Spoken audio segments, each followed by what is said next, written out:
Ladies and gentlemen, welcome to ReelTok, episode 202, the episode that many of us have been waiting for quite some time. We are talking the Odyssey.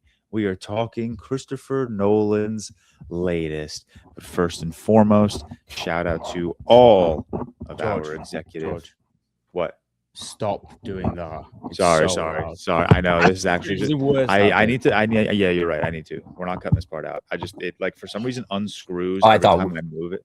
we aren't cutting it out, or we are. No, start again. Just Start again. refresh. Start again. Yeah. Okay, sorry. This thing like unfucking screws.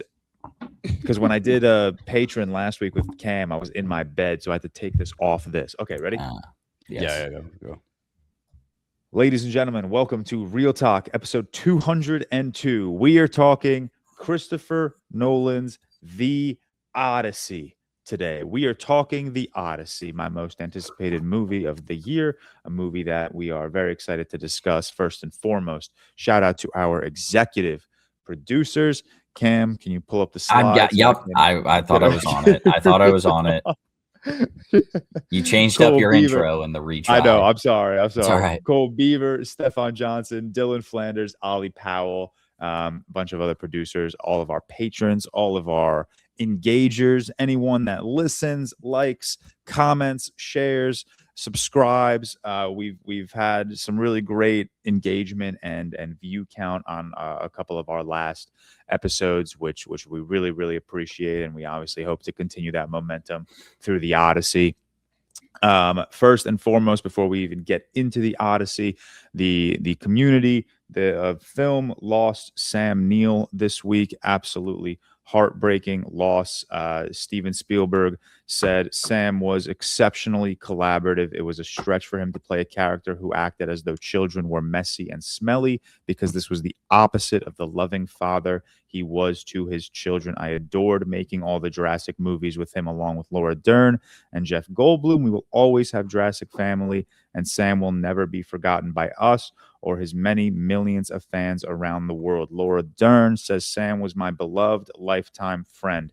He showed me the depths of loyalty, protectiveness, and love, always with the driest of wit. A true and noble gentleman. Sam Neill, legend, Jurassic Park, In the Mouth of Madness, Possession, Event Horizon, The Hunt for Red October, The Hunt for the Wilder People, just absolute legend. Absolutely devastating news drop. I think he passed on Monday or Tuesday. I don't think anyone expected that this week. I believe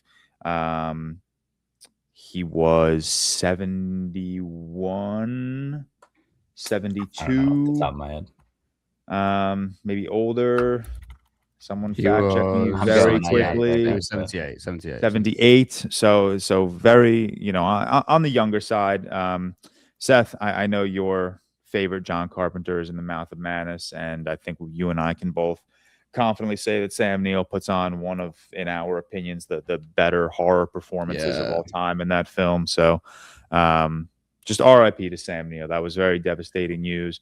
Obviously also just a nostalgic part of a lot of our childhood, being in Jurassic Park, being in a movie that not just being in the movie, but being the focal point of a movie that all of us hold so much nostalgia to, and just have such like incredibly fond memories of growing up. And for me personally, Jurassic Park, one of the biggest reasons why I got into film, one of the biggest reasons I love film, and had it not been for Sam Neill and just such a charming and charismatic performance, I don't know if I would have loved the movie as much. But RIP Sam Neill.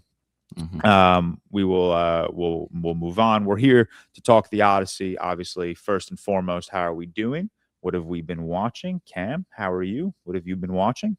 Doing great. This episode, subtle flex. This episode is releasing on my birthday. Yeah, it is. So yesterday had some friends over, and we did Seth. I've talked to you plenty about Taskmaster, but we did like Taskmaster games that Emma had set up, like in our backyard, just a bunch of nonsensical games, and it was a very fun time.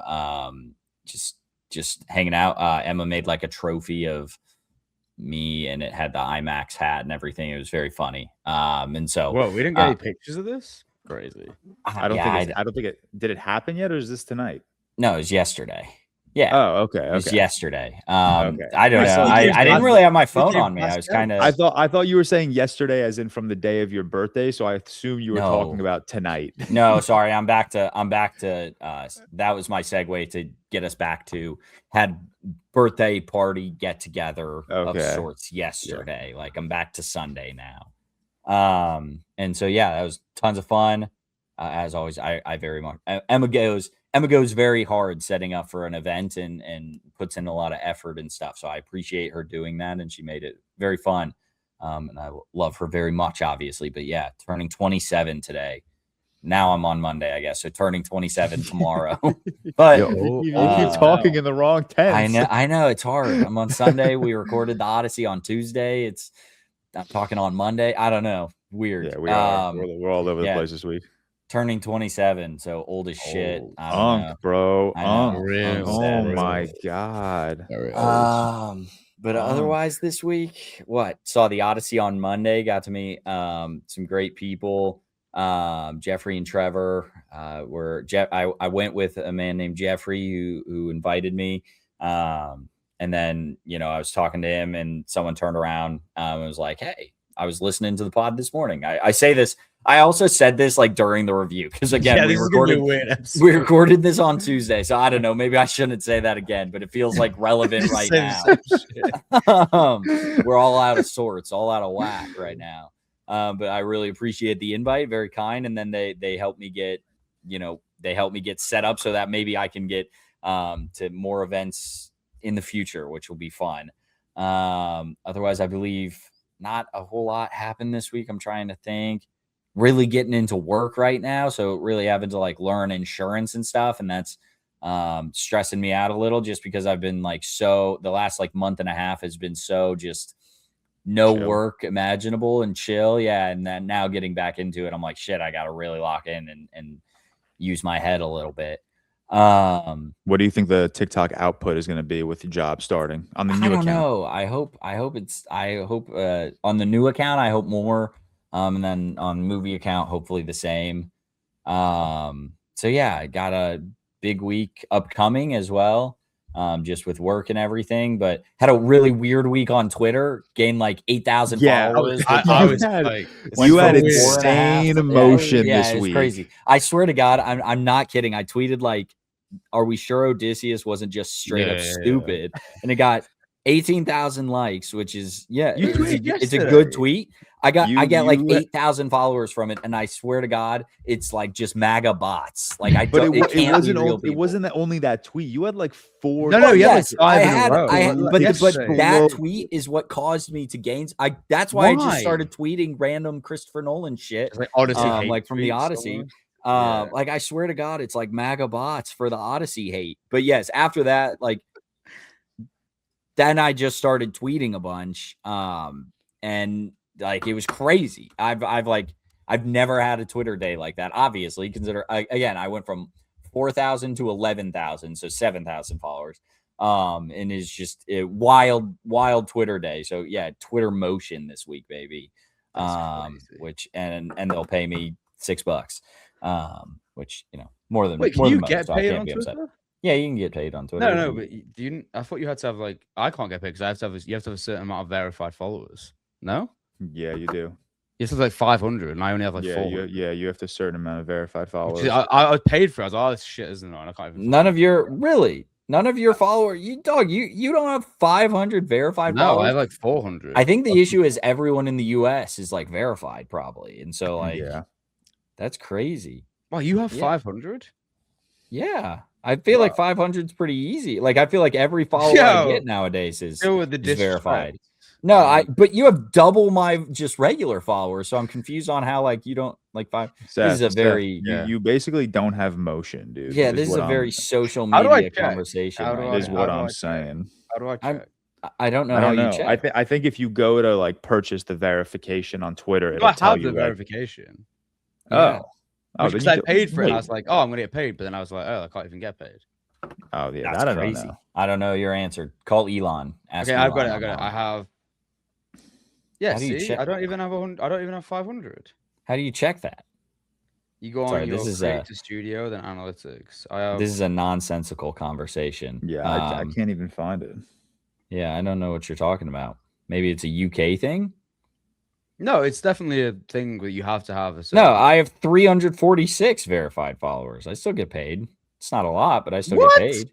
I don't get Yeah, shit. Yeah, maybe it's a UK thing. Maybe you just live in a fake country. I have 433. I don't need a few more. Yeah, I don't know what to I'll tell make you. some profiles. I don't need a few more. But I'm confused. I don't know. I don't know that answer, brother. Maybe I'm not getting paid. Maybe I'm they're just missing out on lying. probably like £10 a month anyway. So Yeah, no, it's not well it's unless you're a big dog. inconsequential. Okay. Otherwise, it was a good week. Yeah, just like the biggest thing was like Taskmaster games yesterday of just like nonsensical games that are very fun to me and Emma and probably no one else in the world. But well, we really people who like Taskmaster. Probably. we really love that show. It's super funny. New season has Kumail on it. We haven't watched it yet, but gotta check out my boy Kumail. Otherwise, not a whole lot. I didn't watch really anything. I'm still on Game of Thrones. I actually just this morning, since Sutton woke up super early, I was like hanging out with her at like 6 a.m. I just got to Hard Home, so I'm kind of itching to get back and watch Hard Home. Wait, what's Hard Home? Hard Home's the episode where the Night King like raises the dead. How are you there already? What the fuck? Yeah, you're Yeah. flying, dude. It's been 2 weeks. I feel like it's been. I mean, it's When Cam locks into a TV show, it's unlike anything I've ever That's seen. insane. It's been 2 weeks. I Cam, feel like no, that's not last that week quick. we spoke and you just started season 3. No, I was through season 3. I think I'm going slower right now. Really? Yeah, that's You seem like I'm you not were even flying. through two. You I'm killed not a even through season 2 of Thrones in 1 week, then? I killed a No, season of Thrones in 22 in hours. one day. You watched season 1. I killed a season in 22 hours. I killed That's 3 in a week. psychotic. You have 2 Yeah. kids. How can you do that? I just watch it. I will admit, I watch it like when I'm working and when I'm like doing stuff. Like, so it's like it's like constantly running throughout the day. Like I can't work without something in the background. Not even in the background, I guess. Like just and like I said, for the last while, it's been very low key at work, but now it's starting to pick up. So like on Thursday and Friday, when I was actually truly like trying to learn my job and like really get into it, I wasn't watching it. So I think that's why in the last week I've only put down 1 season or 2 seasons versus the first week was 3. I was off a couple days. I gotta commit to a rewatch. It's been so long. It's I've watched crazy. so many episodes. Like I just go back and pick and choose random episodes to watch, but I haven't like committed to a start to finish rewatch. I've never Wait, George, did you watch the last week's episode? No, Dragon. I didn't. I did not watch. No, sorry, Oh, me and Cam, not of House of Dragon, of me and Cam. Oh yeah, I did. Why? Oh, okay, doesn't matter then. I was gonna ask you because did you when we were speaking about Ramsey Bolton? I asked Anna about this Cam as well, and she was like, "Oh, he comes in like season 5." No, I was so baffled. He's by dead that. by season 5. 2 or 3. He's Yeah, not he's dead by dead. 5. He's He's dead by dead. 6, but He's dead in Bastards. yeah, and That's it's season 6. 6. I just thought he had such a small role, and I think, but he's huge. big. He's been there too, huge. and he's also. I completely forgot. This is just a tangent. Completely forgot Sansa is betrothed or gets married to him. Is betrothed to Joffrey. Like I forgot about that plot line. So brutal. Just the worst. Like husbands ever. She goes through everything. Of everyone on that show, she goes through the worst for sure. Yeah, for sure. And I just feel so bad. Like I forgot about the most satisfying kill of this show, though, when she sets the dogs on Ramsey. I forgot she killed Ramsey. I thought John killed Ramsey for some reason. John stops killing Ramsey because he sees Sansa and says, like, basically, we don't know, but we think John thinks to himself, like, no, this Sansa deserves to like be the one to end this man. Hell yeah. Okay. Also, there's definitely some yet. Poor soul listening to this podcast right now that has never seen Thrones. I saw someone like we're just spoiling the shit out of it. Someone replied to one of my tweets about like watching House of the Dragon. I absolutely love it. I'm gonna go watch Game of Thrones for the first time now, and I'm like, that's man, crazy. Watching House of the Dragon before Game of Thrones is wild. Like, you got to get on that. Just Game of Thrones. I mean, at this point, I wouldn't watch Thrones until the end of House of the Dragon. Really? Because the end of House of the Dragon is spoiled by Joffrey in Game of Thrones.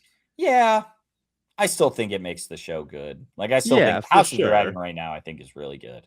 Yeah, I think it's good. And that's why I rewatch Game of Thrones. But Game of Thrones, I do think is on another level. Like Yeah. I think House of the Dragon is very good. I do think Thrones is on another level, at least for the Yeah. first 6 seasons. Did you watch Thingy Come? Not the Seven Kingdoms as well. Yes. Duncan Egg, my boys. Yeah. I don't really, I'll admit, I don't remember where the hell that lays in the timeline. It's in the middle of the two, is it not? It's in the Or middle of the before? two. I just don't Yeah, know I how don't close actually it is. remember To exactly like where it is. dragons aren't in that one, right? Like they're gone. No. Okay, that's what No. I thought. That's what I thought. But yeah, that's really what I've been watching this week. I mean, I did watch Insomnia. Obviously, I went and saw Odyssey twice. Oh, Emma liked the Odyssey, but she has heavy opinions on IMAX being the worst seating and format ever and not worth it in any way. And Bro, what is with the Walshes and seating and like what's good, man? No. The Walsh no, you're wrong. in the No, seating no. game. The You're Walsh wrong are in the seating I game. was sitting row C last night. I was in Troy, bro. I was M, in like middle of M Troy. last night. That's Perfect. crazy. Emma Emma doesn't doesn't Who even said like M? Emma just doesn't Middle like of the M. no recline. Like she would rather see it in standard format with recline going. Oh, I don't Recline. like recline. To be honest, I never use Nah, it. Yeah, she- I don't like recline either. She's I like not to there sit to up. lock in. Emma's not there to yeah. lock in. She's there to get some popcorn, go see a flick, and get comfortable, get comfy Fair. on the couch. Uh, So yeah, we did go see the Odyssey on Friday again. So I think we need to talk for like 15 minutes. we will. Oh, it's not going to be 50 we will. minutes. It might be like half It's going to an be hour. longer. So for everyone listening, we're talking right now on Sunday. The Odyssey review you're about to hear is going to be cut in from what we recorded on Tuesday. Yeah. So you're going to hear Tyler's voice because we wanted to record with all 4 of us for the Odyssey. So you're going to hear all of us talk the Odyssey on Tuesday, which is when we all had seen it once. So when we're done clipping in that portion of the Odyssey review, after that, myself, Cam, and Seth will talk for 20 minutes, 25 minutes again about the Odyssey, because now Seth and Cam, you've seen it twice, and I saw it 4 times. So we're a little don't laugh at that. awesome. That's awesome. Don't laugh at that. That's good. So we'll get there though. Seth, how are you doing? What have you been watching? Good. So the Odyssey last night with Anna, she loved it happily. So that was cool. Middle of M, we were middle seats, Perfect. George. Psycho, middle, bro. Psycho. middle, M absolutely. is psycho. No, Just truly amazing. You're like a mile back. No, middle's perfect, man, because you've got like the screen there, but you can't see the walls, so it's just direct view. You want it where you have to turn your head. I want to be able to turn my head. Yes. That I don't understand that at all. I don't get that at all. I think that's normal behavior. It's not. Yeah, we saw the Odyssey last night. It was amazing. I texted you guys the other day. I met my boy Inuritu the other day. It's Yeah, that was sick. Screen through Morris Perez. The book's here. Really, really interesting film. Like really deeply human. Very like City of God and reminiscent in ways in terms of the working class and how inescapable and alive the city feels in terms of Mexico City. We had a Q&A with him as well after before the film. It was really, really good. It was a cool event. It was set up by Mubi. So shout out to the guys there. Always good to have a chat with them. Rewatched In the Mouth of Madness. Obviously, George just spoke about it, but Sam Neill, such a devastating passing. Someone who I think has given so many incredible performances throughout his career. Love his work dearly, and he will definitely be missed. Wait, when did we record? Last Tuesday. No. Oh, yeah. You and went Cam on recorded it Sunday. Yeah, it was you and Cam Sunday. I rewatched Tenet. Loved it. I know I watched your ranking, George. You said that you need to rewatch it. Yeah, I need to rewatch it. It's a little When low was your on my last Nolan one? ranking. Probably the year it came out, honestly. 2020, 2021.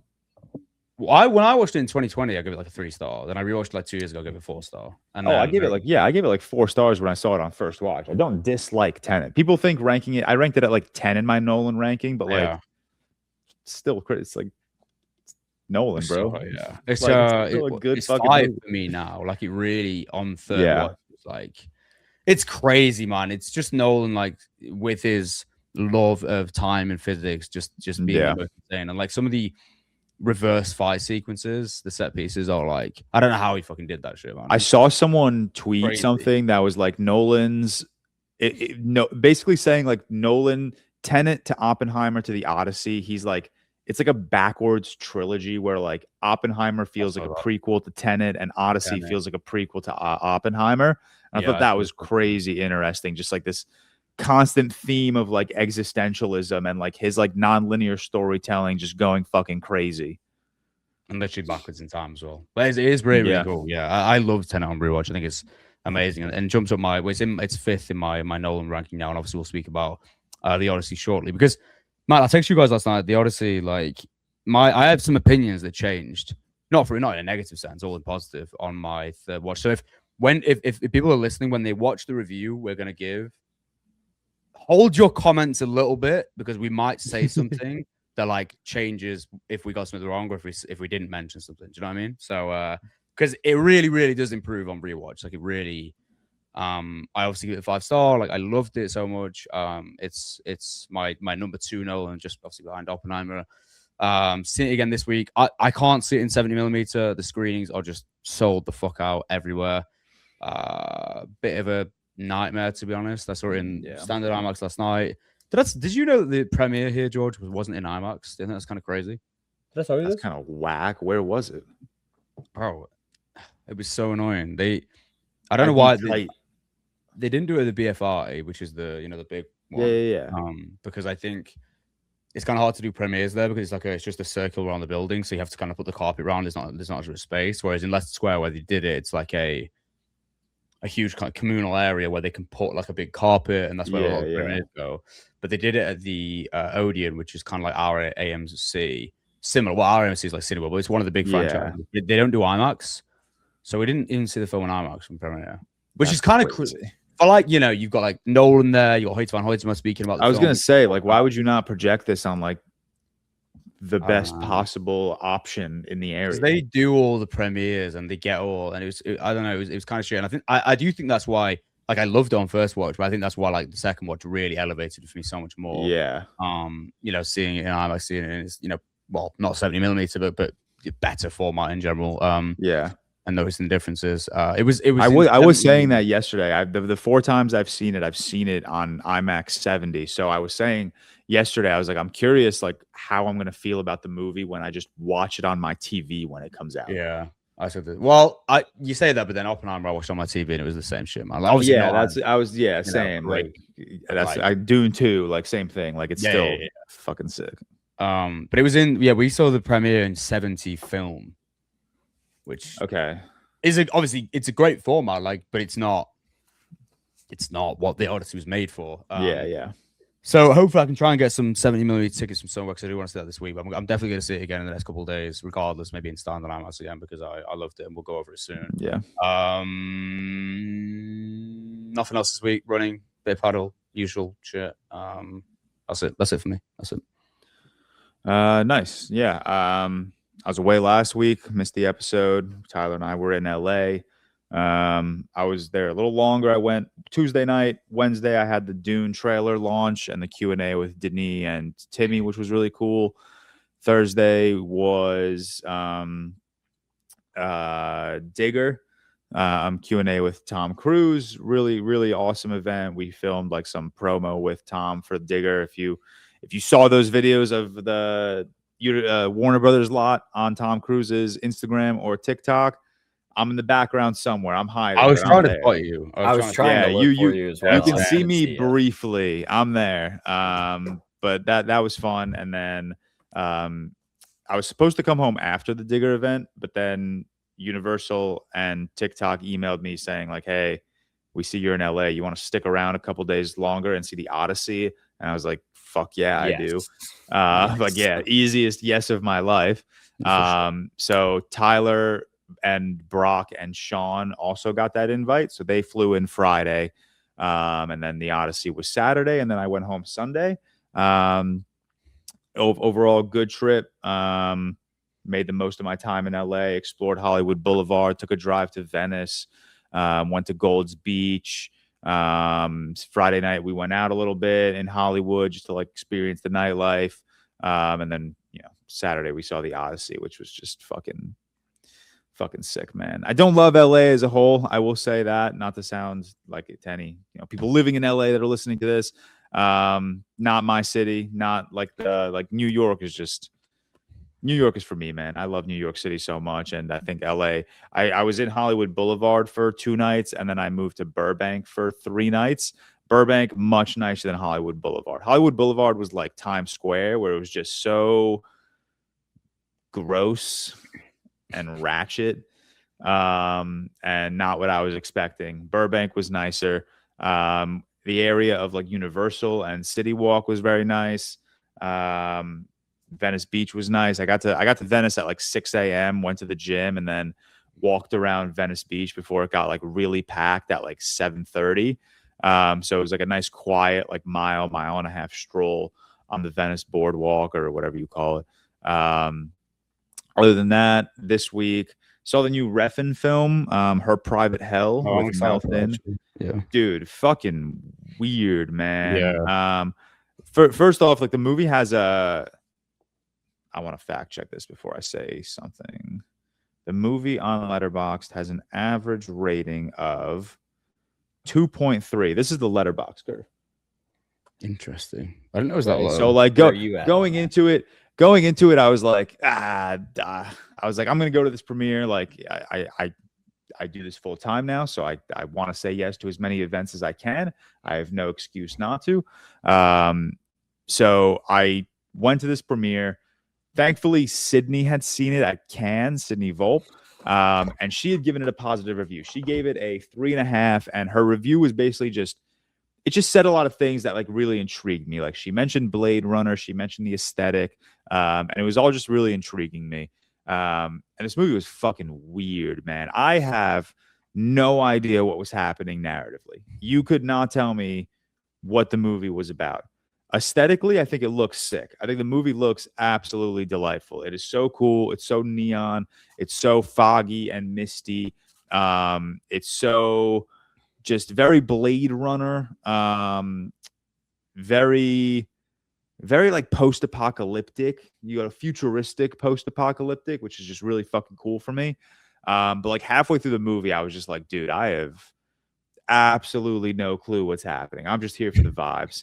So I need to rewatch the movie. It looks insane. Like it looks. Yeah, it looks. It's a ridiculous movie, man. It's absolutely, and I mean that in like a complimentary way. This was without a doubt the most walkouts a screening of mine has ever had. At a premiere? At a premiere. I swear to God.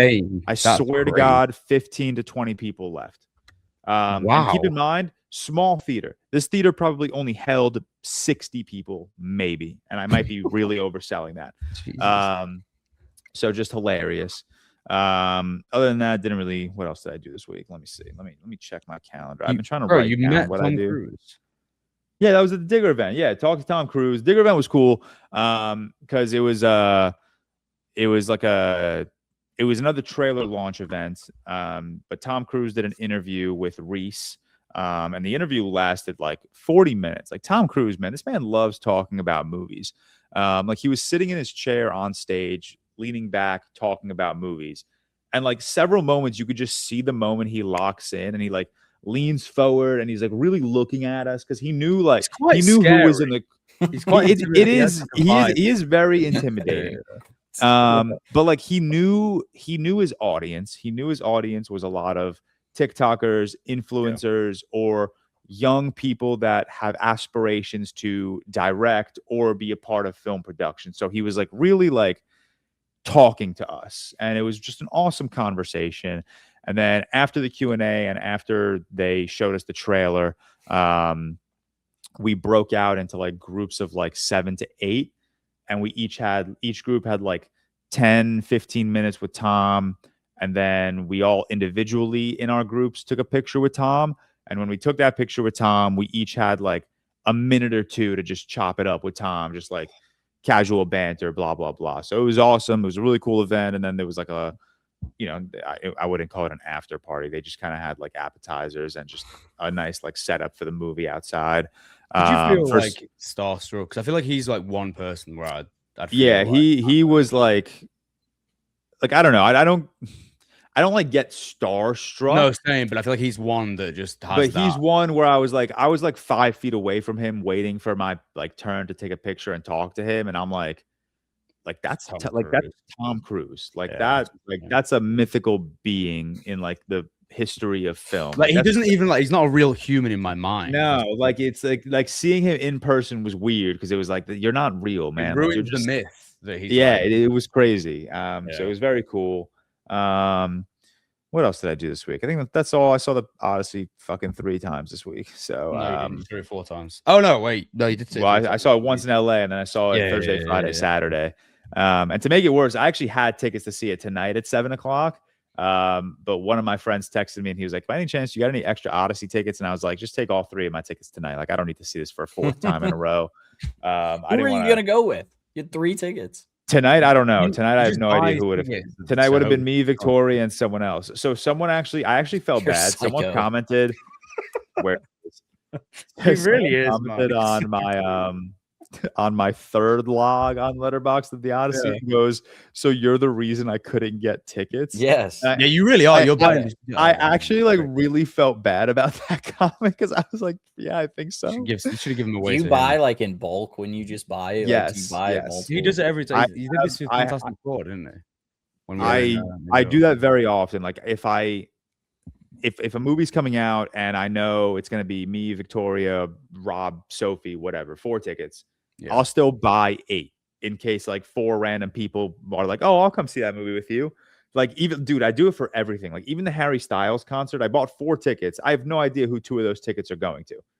It was just like for whoever like texted me like, "Yo, you had extra tickets?" Like I don't know. That's This just guy's how I got do it. motion. That's got just how I friends. do it. I might buy love it. 3. Always- I'm not buying 8. love I would it. rather have extra tickets and return them if not used than not have extra tickets and continue to tell people like, "Nah, sorry, fuck you, I don't have tickets." You know? Yeah, You for know? the Odyssey, you need. I guess. And I for the guess. Odyssey, yeah, for the Yeah, Odyssey, we got a lot of tickets, man. But whatever. The Odyssey is what I watched this week. I watched The Iron Giant, which Cam and I reviewed on Patreon. So if you want to go hear our thoughts on that, take a look. Peacock dropped the making of an epic. It's just 22 minutes. It's a little behind the scenes of the Odyssey. It's nothing crazy, but it is very cool stuff. And then I watched yesterday. Before I went to see the Odyssey, I watched Troy because I wanted to do that double feature. So cool double feature, really cool double feature. Troy's good, man. I like Troy. I think there are some very clear adaptation failures that people seem to be bothered by. I don't give a fuck. I think it's the same thing with like comic book movies for me. I don't really care about like accuracy to the story. If you give me a good movie, you give me a good movie. And I think Troy is just a very well-made, well-acted, well-shot movie that is very well choreographed. I think everything is just brilliant in this movie. I think it's a really good movie. But that's it. This is where we will turn to our Odyssey review. So like we said, the Odyssey review you're about to hear is what we recorded last Tuesday with On all one 4 watch. of us Important. after one watch. So listen to that review. You'll hear Tyler's voice too. We got all 4 of us for that. But after the 3 of us here right now, we'll talk for like another 20 minutes about just any new thoughts we have on the Odyssey after watching it a combined 8 times now. So cut. All right, let's move on to the reason why we are here, to the reason why we have gathered here on this glorious Tuesday to talk the latest movie from the king, the GOAT, which I think we all agree on, the GOAT. Fuck out of it. Christopher Did Nolan's people The pronounce it? Odyssey, the release of the week, the biggest release of the year. The Odyssey is a mythic action epic that adapts Homer's foundational saga. We have Matt Damon as Odysseus, Tom Holland as Telemachus, Anne Hathaway as Penelope. You got Robert Pattinson, Lupita Nyong'o, Charlize Theron, Zendaya, Benny Safdie, John Bernthal, John Leguizamo, Himesh Patel, Mia Goth, Will Yun Lee, Jimmy Gonzalez, Elliot Page, Bill Irwin, Samantha Morton, Jesse Garcia, Rafi Gavrin, a whole massive cast. We will start spoiler free. Can you do the crew now and just list them one by one? Yes, here we go. Crew, We have director Christopher Nolan, producer Christopher Nolan, producer Emma Thomas, writer Christopher Nolan, original writer Homer, which I find really funny that Letterboxd like irons that out. You got Ludwig Göransson, Hoyte van Hoytema. We have Jennifer Lame is editing, who edited Tenet and Oppenheimer. God damn, Cam, you saw it most recently. You saw it yesterday. You went from being the first person to maybe watch it to the last person to watch it on the spot. So, give us your spoiler-free thoughts on the Odyssey. Hot take, guys. Christopher Nolan knows how to make a movie. And yeah, Hoyt van Hoytema knows how to set up a shot. Ludwig Göransson knows how to produce a score, compose a score. And then I apologize for my lack of ball knowledge, and you just read the name, but give me Jennifer Lane. Jennifer Lane knows how to edit a movie. I mean, like the crew knows what they're doing. Emma Thomas obviously is Christopher Nolan's wife, produces all of his movies with her, or all of his movies together. So yeah, everyone top to bottom did an amazing job. Matt Damon's fantastic, best he's ever been since Downsizing. Tom Holland, best he's been since Chaos Walking. Anne Hathaway, best she's been since Get Smart. Bro, like just everyone in this is fantastic. I think top to bottom, like really well done, amazing production. Obviously, just such an immersive like event. Like I said it in my review that I like just posted.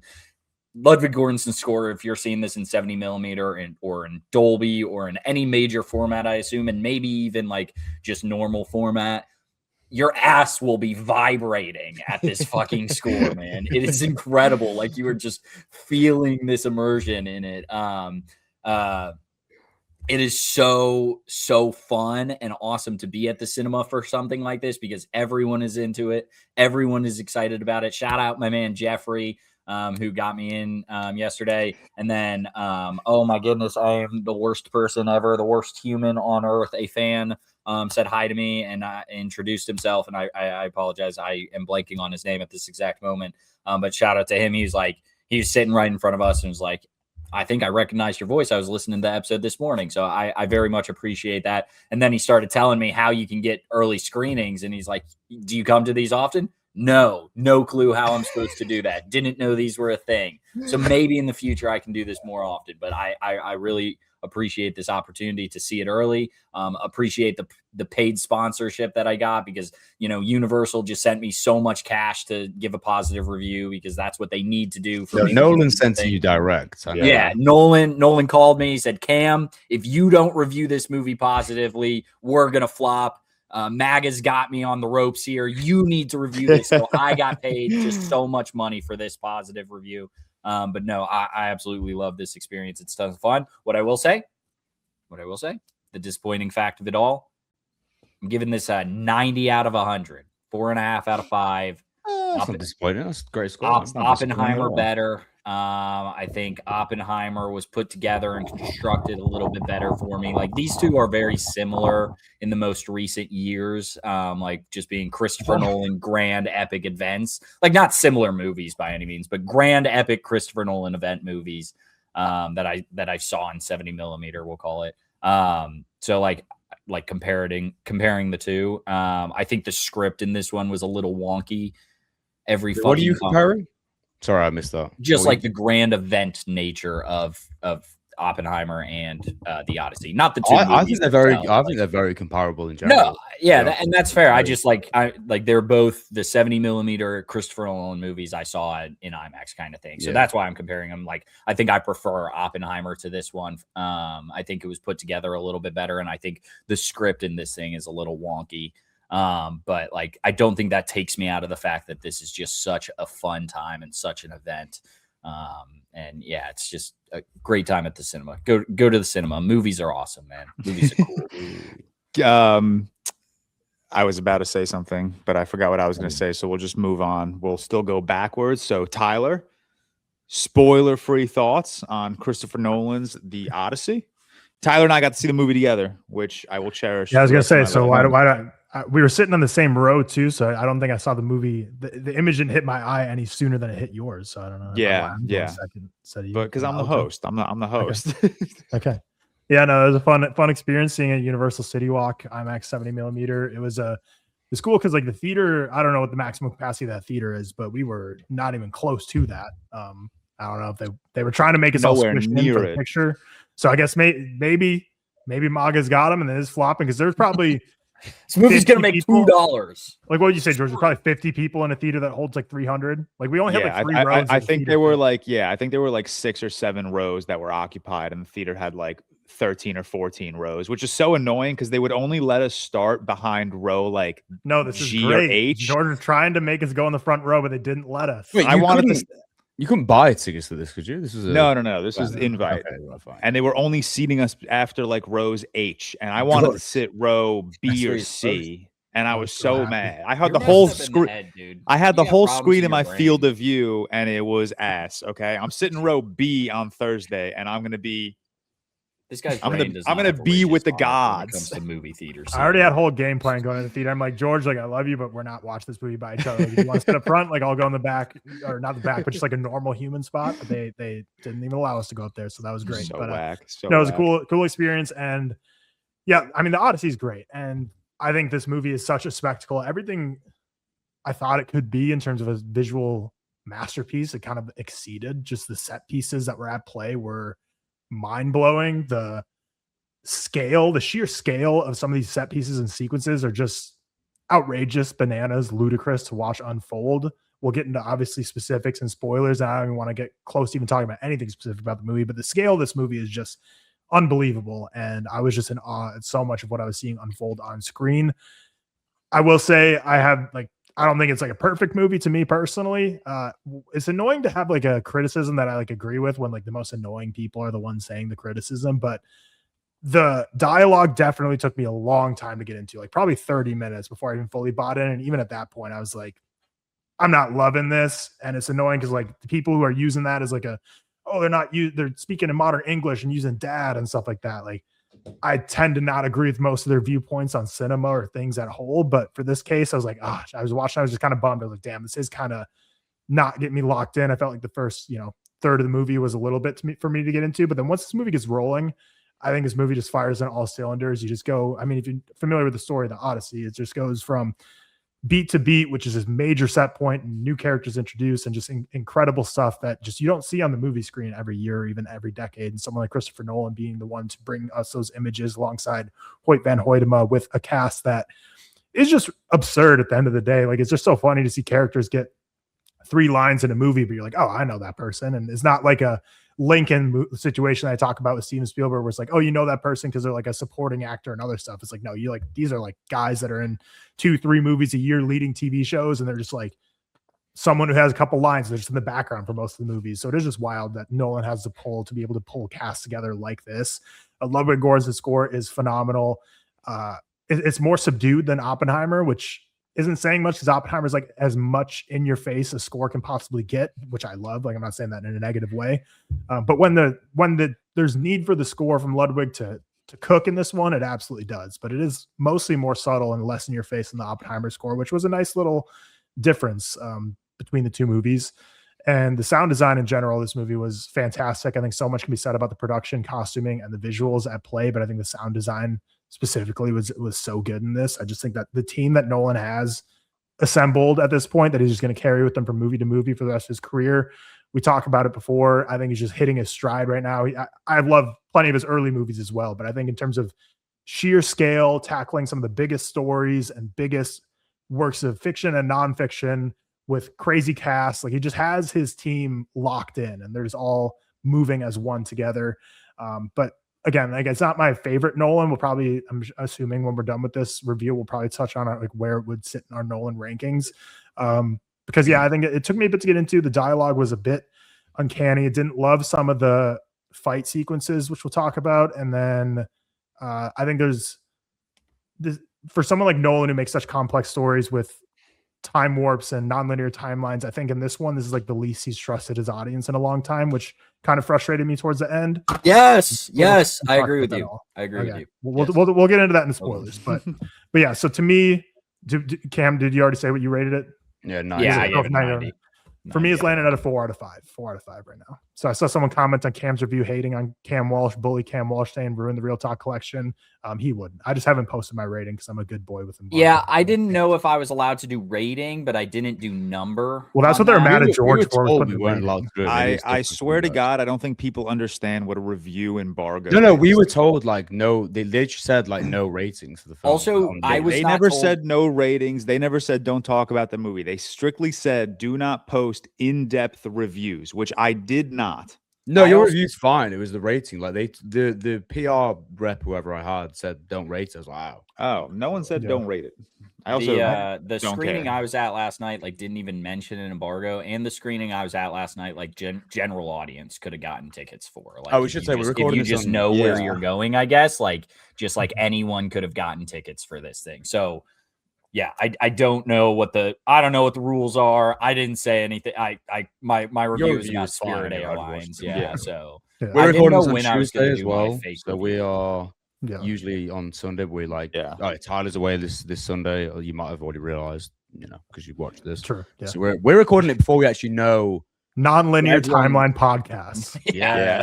Wait, this is a true Christopher Nolan Nolan podcast special. right now. We're Christopher recording this Nolan before we know special. like the negative reviews. Do you know what I mean? 'Cause I haven't seen. We've only really seen like the social media, I guess, reactions, Yeah. and they're really like. And just above the- I'm just curious to see what like the general audience says. Yeah, I have no one Yeah. to steal Yeah, very, like very, information very from. I have no one to like just piggyback off of. Like You I gotta always, come up with your. I always just original come and thought. give the exact words that Straw Hat Goofy comes in with. Like that's how I do my reviews. That was straw. All right, we'll move on to me. I saw the movie with Tyler. Had a great time with How with dare you, Tyler George. in LA. First time Sorry. in ReelTok history. That is What? Seeing a Oh. movie together? no the host. Oh, you can go. Go. No, it's fine. You go. No, no, go. I want you to go. I Yeah, want I you to want go. you to. Fine, I'll go. No, No, I'll go. Now I'm going. no, I'll go. Yeah, I'm gonna go. Yeah. Why Okay, don't we? I'll Why go. don't we go at the exact same time? Yeah. Wait. Yeah. Wait. Do it the same exact time. That's awesome. Okay, go, Seth. Okay, fine. I loved it. It's amazing. I'll be short anyway because I think like Tyler said, I want to talk about so many of the actual sequences. I saw this last Monday. Loved it. Echo what Tyler said as well. I think Nolan is just massively in this groove right now for me. Specifically, I think he's just at the most exciting, most mature, most interesting point of his career. And the Odyssey is everything I wanted. And more, to be honest with you. I think the Odyssey is incredible. And like Cam was saying, I think this is very comparable to Oppenheimer, not in terms of like subject matter, but in terms of the themes of like a flawed leader who during a wartime period has brought so much suffering on others. And a lot of the film, I don't know if it was the same with you guys, a lot of the film's actually like quieter than I expected it being, like a lot more reflective than I expected, a lot more restrained than I expected. I haven't read the Odyssey. We didn't do it in school. Obviously, I know the baseline story, but I expected a lot more in terms of the set pieces. And when the set pieces come, like they're amazing. They're loud, bombastic. The scope is gargantuan. It's huge. Some of the water sequence, specifically the boat sequences, every set feels tangible and real. We'll get onto the fucking like the Cyclops sequence we saw in the trailer. I want to speak about that quite a lot actually. But it's quiet a lot of the time. It's reflective. There's a lot of time just watching Matt Damon in his emotional state, and I think he's really, really, really good at that. And I think, like Tyler said as well, like Nolan's got such a pull where he pulls in every secondary, small actor is such a presence in this. We'll go on to sort of the performances segment. My standout would be Samantha Morton as Cersei, who most people I think said like in the early reactions they were their standouts. I think her first scene I think is one of the best of Nolan's career. I think it's outstanding. We'll get on to kind of that specifically in a bit. I mean, like Cam said, I think the final act is just truly insane, awe-inspiring stuff.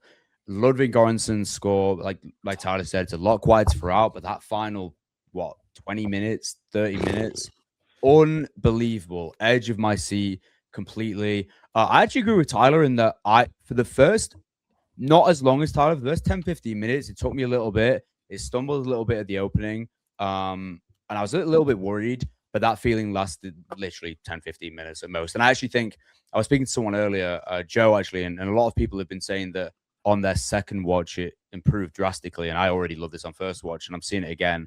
on Saturday with Anna. So I'm really, really excited for that. Like, I think it's very comparable to Oppenheimer. It's very comparable to what Nolan's been doing in the sort of recent period of his career. I would say like 27, like Dunkirk onwards. Obviously not to dismiss the previous films like Interstellar I love as well, but just that period of his career with the guys he's got on. Hoyt van Hoytema, unbelievable. I think the visuals in this thing are truly great, and just the grasp of scale. Very keen to see how the general like audience is gonna how they're gonna see this, because I think it is a lot quieter than I expected. It's maybe not as loud. When the loud moments are there, they're amazing. The Cyclops moment specifically is like ridiculous, but it's just like a grapple with guilt for 3 hours of Matt Damon just looking kind of hopeless at times, and I think that's when it's actually at its best, which I didn't expect. Yeah, I gave this a 4.5. I actually think like this could be an Oppenheimer situation with me, and I tend to find that with Nolan films. Happened with Dunkirk, happened with Tenet, which I rewatched 2 days ago and I loved. I think this could actually go up to a 5 for me and improve on rewatch when I watch it again this week. Very, very excited to do so. Here's a take though. Well, actually, I want to ask you guys a question. Sorry, George, before you go. Tom Holland, thoughts? General. Good. I think good, not great, to be honest. I think it was okay. Good, like, not great. Which say really great. saddens me really because I was so like excited for him, and he was still like good. I still think Tom Holland is good, just to clarify. But I do think there are moments, especially with Anne Hathaway, who I think is amazing. There are moments with her specifically where it does stand out a little bit. He's just not. She does mog him. Really, I didn't think. I don't think you have to. Like, you have to give Tom number one. I'm giving Tom the benefit of the doubt because, like, with all due respect, he is acting opposite.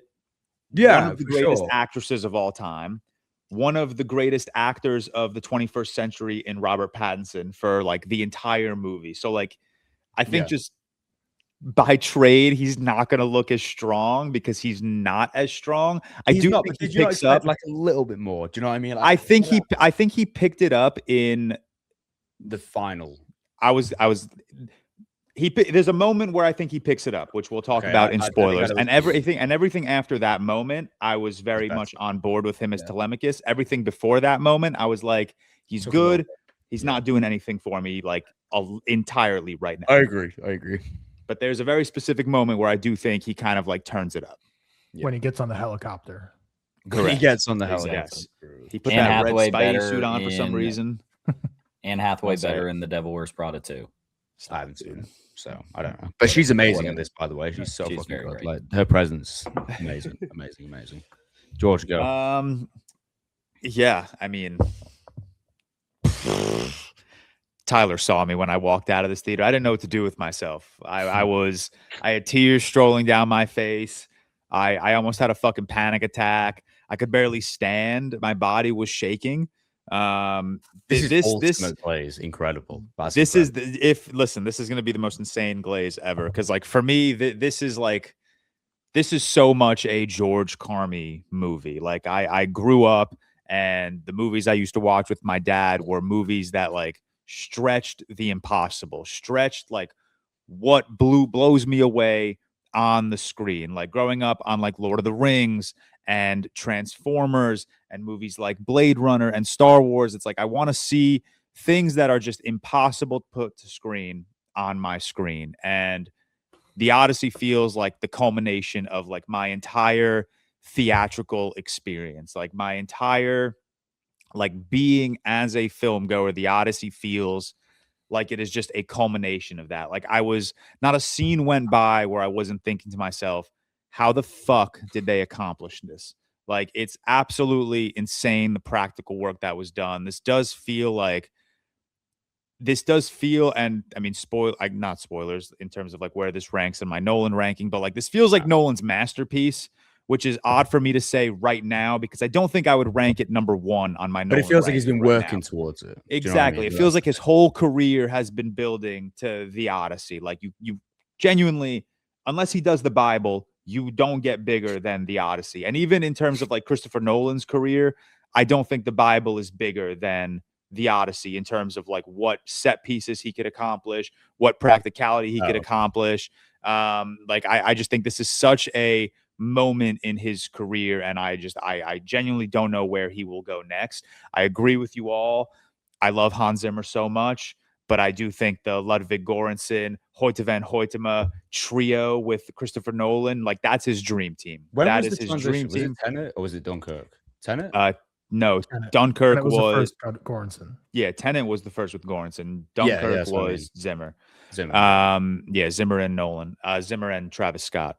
And now the Odyssey is Göransson and Travis Scott. Sorry. Travis Scott, by the way, actually works. Really very good. well. Really awesome. Yeah, really I worked. really liked him. Like, Yeah. quite a lot. He didn't do Worked. anything that like makes you like blown away, No. but yeah, really He had a fun. little bit more time like expecting though. Because Really like, he drops awesome. through and he has a few minutes. Yeah. I like He has it. a few minutes. I mean, he didn't do anything more than like what we saw in that TV spot where he's just banging that stick and going. it's But he's awesome. in for a while. Fun. and, like it But it's works perfect. to the modern interpretation of it. Perfect. I quite like that. Yeah, Genuinely perfect. Yeah, this movie's incredible. I love Nolan's push in the horror. I love Nolan's push in particular the body horror, which we'll get into. I think the last 45 minutes, I think my soul separated from my body, and I was watching myself watch this movie from an astral plane. I swear to God, I was sitting. So to my right, I didn't know the person. To my left was Mateo. I swear to God, Mateo and I hit the lean forward meme 10 times in the last 50 minutes, dude. The like, last 50, like, it was insane. my hands were like over my mouth. Like I was speechless. I think it's beyond the spectacle, beyond the size, beyond the scale, beyond the ambition, which is obviously what everyone's first conversation is going to be geared to. I also just think this movie is interspliced with so many beautiful moments of heart and soul. And I love that when you watch Nolan films, whether it's Oppenheimer, whether it's The Odyssey, whether it's Interstellar, you can just really tell how much Christopher Nolan loves his wife, because there's so many brilliant moments of heart and soul with the foreground relationship in each of these movies. And I love it. I love that this man can do the insanely massive, but also my favorite part of this movie genuinely might have been one of the very last sequences when Odysseus is literally just talking to someone and explaining something to them. And that's what I love about the Odyssey, is that you can give me a technical achievement. You can give me one of the biggest, if not the biggest film ever put to screen.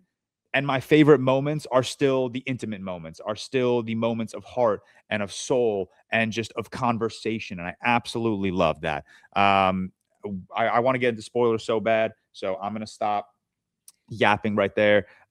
This was a 5-star for me. I've only seen it once, but by the time this episode releases, I'll have seen it 4 times. At this very moment, at this moment, I've only seen it once. So I'm going to hold off on my Nolan ranking until the day this episode releases, Monday or Tuesday. So if you want to see where this ranks in my Nolan films, right now, it would probably be like 2 or 3. Okay, fine. We'll say it. Were we not spoiling that? Right now, 2 or 3 for me as well. Probably Yeah, 2. right now, 2. I'll say right now 2 to 4, because I think I'll go 2 or 3, probably 2. Okay, and after 5th watch, maybe number 1. I don't know. I don't think Oppenheimer was too good, but Seth, I do love when you saw the movie like a couple days before us, and one thing that really caught my eye or caught my ear that you had said is Odyssey is in Nolan's career like the perfect follow-up to Oppenheimer. And I was very curious what that meant, and now I understand it, and now I agree. I think it's so crazy that Christopher Nolan leaves Warner Brothers, goes to Universal, and Universal trusts this man so much that his first 2 films are a historical piece and historical fiction. Like that is, to me, that's crazy. I don't know if I'm glazing too hard now, but that's crazy that like his first 2 films under a new distributor and a new production company are historical. And I think that's fucking incredible. It's the success of the back of Oppenheimer. Like, he made a historical biopic in a sense, and adaptation makes so much money in the modern audience, which is insane. So they're just like blank check at this. But out of interest, before we go on, what was the budget for the Odyssey? I can't actually remember, because it was 100 million for 250. Okay, so that's that's huge, and you can tell big jump. It's not an MCU 250. It's not an Electric State. It's a 250, right. This is a real. It's not tool. money laundering. Real This isn't monopoly money. This is real it's money real being stupid. used in real ways. Like some is, of the practical works in this film, like the Cyclops specifically, we'll go on to actually. All right, let's get into it right now. Time I out, was real quick, quick, it's before insane. spoilers. The size. Okay, of these before things, spoilers, go, Cam. Just is everyone seen this a second time? I'm going Friday. I'm going. Yeah, I'm going Thursday, Friday. Are you seeing a second time, Tyler, or no? No, I'm trying to sell my tickets or just give away my tickets for Thursday. Because basically, initially when I was going to see it was drive 3 hours to Dallas on Thursday, watch a 3-hour movie, drive 3 hours back, then immediately hop on a plane to go to Minneapolis for a friend's wedding. Which now that I don't have to do that, does not sound fun. No, that's fine. fine. I love the movie. I'm going Friday with Emma, and I'm a little worried about Emma seeing this movie. It's not. I think she'll like it more than like I took her to Dune and she fell asleep. I'm a little worried taking her to this. It's not. Fall It's, asleep. I think Emma woken just up. doesn't like movies. no, she doesn't like these kind of movies, but I think she'll like this one more. And also being in those seats, obviously not reclining, you're not going to fall asleep. But either way, Recliners do, they do add to it. When they make recliners, you get a little sleepy on. But I actually gave away my I'm 70mm ticket earlier, Tyler, today. Very I'm- sad. But Real quick this is before my, spoilers, so Seth and George already said where it would rank in their Nolan rankings. Cam, where are you at? This is my fourth rated right now. So it's it's Dark Knight, Inception, Oppenheimer, this. And then Interstellar's like last, right? Interstellar's like it's like 8. Shut up. For me, well, today I'm planning on rewatching 2 Nolan movies because I want to figure out like freshly where I would rank it. But right now, this would be 6th or 7th for me. Not even trying to meme, but that's what it is for me. I did watch Insomnia this morning. Pretty good, but probably my lowest rated. Robin Williams for is really Nolan.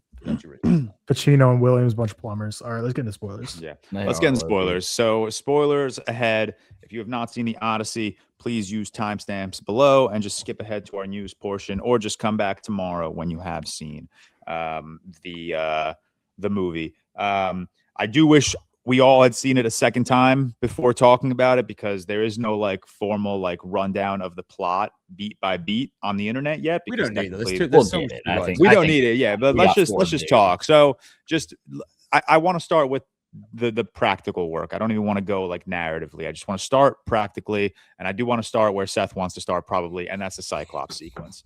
That'd That's be my the- second. Yeah. That's Besides, so the movie opens in Ithaca, and you see just like a bunch of suitors in the castle trying to take the throne, and a lot of the beyond trailer that- scenes that we saw. It was early. Yes, a lot of the are Pattinson, are in the Holland, opening sequence. Bernthal, Yes. Yeah. And during that, it's a very lovely montage before we get into any of like the big major set pieces or the practicality of Odysseus on Ithaca. Odysseus talking to Penelope about having to leave for an undisclosed amount of years to go to the Trojan War because he's faithful and loyal to King Agamemnon. And that's how the movie opens. And then we get into like, the movie is told through like story, which I very much enjoy. I hated it. Sam. I hated it. Really? Yeah. I love It really it. frustrated me. Not that it was told in the story, but to jump ahead a little bit to when sorry, I'm going to use layman names because I'm an idiot. Tom Holland goes and meets John Bernthal. Telemachus and Menelaus. Yeah, thank you. He's just like he doesn't know it's Menelaus yet. Or God damn it, I need to pull up names because I'm stupid. But whatever. You're right. Oh, He doesn't even tell him that like he's Odysseus's son, and he's like, "You heard the story of the Trojan horse. I'm going to tell you another version of the story of the Trojan horse." But it's not like it doesn't work for me in the sense that like it just flows naturally. It is such a like script of, hey, you want me to tell you this story? I'll Like tell you this story. exposition, And then we go into the story, and it's so like, hey, I need to get to this point of the movie. Let me just say, I'm going to tell you a story. And that frustrated me a little. When I came out of watching it, I knew that would be a complaint. I actually completely get it. For me, I actually like the story setting, but I do understand in terms of exposition why that would annoy people. It didn't bother me personally. I love. I kind of think fell the in love only, with just the story. I don't think, Cam, you're wrong. I think the Tom Holland and John Bernthal sequences, I think that's when it's like most in your face, where he's Yeah. literally like, "Did you hear the story of Did you the hear the horse?" story? I think I do like that every other instance in the movie, it's more so people just talking about Odysseus and then the movie cutting to Cutting to Odysseus and different- where yeah, he's at in events. his journey. And I do love that. I love, because you expected the movie in a way, like, even though it's the Odyssey, it's a very straight cut forward adventure epic. You knew somehow Nolan was gonna like turn it into like a non-linear story. And I think when you're talking about Greek mythology and when you're talking about an epic adventure such as the Odyssey, doing it in like story form, I Mhm. think I can't imagine a better way to tell this story if you're Christopher Nolan and you want to include non-linear aspects to the narrative. And I think the John Bernthal time, I think the John Bernthal time is when I noticed it and didn't like it. Like when he's talking to Charlize Theron's Calypso and she's like having him remember his past because he's been kept for so long. That worked better.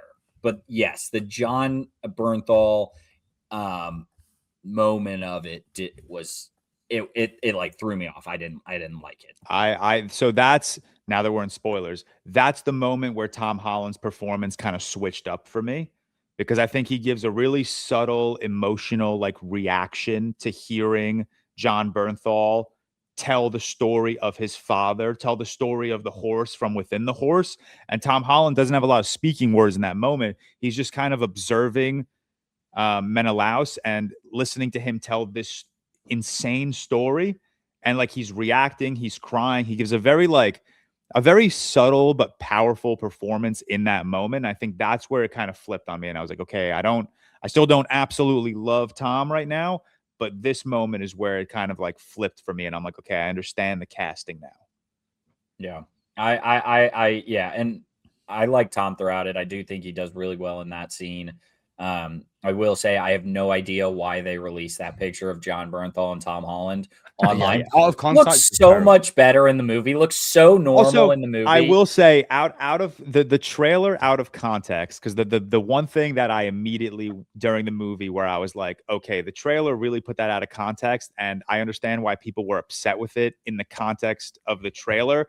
When Odysseus yells, "Let's go," people from the trailer thought he was running into battle, but in the movie, he was literally telling his crew like, yo, wrap it up. Like, we got to get the fuck off this place. Like, so in the movie, it's like really like in context and it didn't bother me. In the trailer, if you think he's like leading a charge into battle, "Let's go" would bother me. Yeah, also the one thing from the trailer that people got upset about was the line that's like, "Not even the gods can stop me," or something like that. That's He never not said said that in the movie. He never said "not even the gods." Yeah, And people were No. really frustrated about that in the trailer, and that is so clearly just a trailer line. Yeah, he does but say he does say to Cersei that he's gonna defy the gods. yes. Defy the gods. Okay, all right. Anyway, so we're Cersei. in Ithaca. We're in Ithaca, and the movie opens, and there's like it's like a very quick edited like opening 20 minutes of Odysseus's, I guess, origin as the king of Ithaca, interspliced with moments of him and Penelope talking about their future and how I just mentioned as well. Odysseus. Hold on, let me get through this intro real quick. Quick. And interspliced with Penelope and Odysseus, and there's very heartwarming sequences with Matt Damon and excuse me, I burped, and Hathaway. And during that, it's like very interspliced cut with a little bit of Troy, and there's a lot going on in the first 20 minutes. But once they leave Troy, this is where the movie. Troy is all over the place in this movie, and I love it. I love that we see Troy from like multiple POVs, especially when you get to the end and he's like telling the story of Troy to Athena. I really don't want to jump too far ahead, but we'll get there. People are heroes. Fine. Yeah, but it's fine. We're always you're right. But once we leave Troy, this is where I think the movie kicks into overdrive. This is where I think Christopher Nolan is genuinely, he's just having fun. And I love when filmmakers just are having fun. Like every single sequence is bigger and better than the last. And the first major sequence is the Cyclops. Seth, we'll start with you because I know you want to talk about the Cyclops. Yeah, for sure. Do you want to say something as well before I forget in terms of Penelope's character? I love how, I don't know if it's described in the book. Again, I haven't read the book, so or the poem, whatever it is. So I think what I love is how Anne Hathaway for like 90% of the film is positioned like behind the screen, behind the sliding door. She's just isolated the entire time. Obviously, Odysseus is away. Tom name George Telemachus. And it really, really just showcases like the physical separation from Odysseus in such a like a simple way. Love that. Yeah, man, the Cyclops is interesting because when the early reactions came out, it was everyone was saying that Nolan enters his horror bag for the first time, which isn't strictly true because I just think in Oppenheimer he did it twice, really. Well, maybe once. Well, actually twice specifically. Maybe the interrogation scene at the end when he goes insane, and Jason Clarke starts shouting, but then also the sequence when he's doing the speech after they win the war. The speech, like very surreal almost, and I think that's in this as well, but it's more like a physical horror in the Cersei moment, which we'll go on to. But the Cyclops, I love this sequence. The Cyclops, the size of it, and the how they managed to scale it against Odysseus and his army. It's the sheer size, and I can't imagine how much money they put in the animatronic and building it and pulling it truly to scale. And Matt Damon said that in real life, I think they just dragged the cast into a cave and then just brought him out because it was in this cave. And the Cyclops, as we see in the trailer, kind of comes out and you hear the noises and the sheer size of it when it begins to attack, and just looking at the comparison with the soldiers and the way it kind of comes, it sort of continually comes in and out of the shadows of the cave, placing within the cave, perfect as well. One of my favorite sort of scenes in not just the Odyssey, but in Nolan's whole filmography. I loved it. I don't think you could have done a practical Cyclops any better, really. I can't think of any example where it could have been done better. Like, it's easily one of my favorite scenes of the film. Easily. So good. The sound design of when they burn the Cyclops' eyes, that like shattered my ears in the theater. That was so good. So loud. So because that most of that scene is pretty quiet. We mentioned before, like Ludwig's score isn't usually pulsing in your face. It really doesn't really kick fully on until like the final third of the movie. Yeah. Like, a lot of when they're in the cave, it's a very quiet scene as they're trying to sneak around this cave or sneak around the Cyclops, kind of sneak in and out with the sheeps, kind of going one by one to try and get all safe because you only have a split second opening when he's opening that rock to let you in and out of the cave. But then all of a sudden they're like, fuck it, we're just going to burn this dude's eye, blind him. As the story goes, but the scream that he lets out is just so primal. The bass, just everything about it pulsates so loud, and then everything there just kicks off, and they all start running out of there. Because it lasts a good few minutes, doesn't it? That scene, it was actually longer than I expected it to be. Mm-hmm. Loved it, so good. Also, one of the I love. There's one moment in the scene. It's very horror oriented. From you see like the Cyclops' hand behind in the shadows and you don't see the rest of his body. And then there were two moments in this scene that I really like. The first moment that just I was like, wow, that hurt me. And this is more sound design credit. The first time he bites a dude's head off, the crunch really rattled me.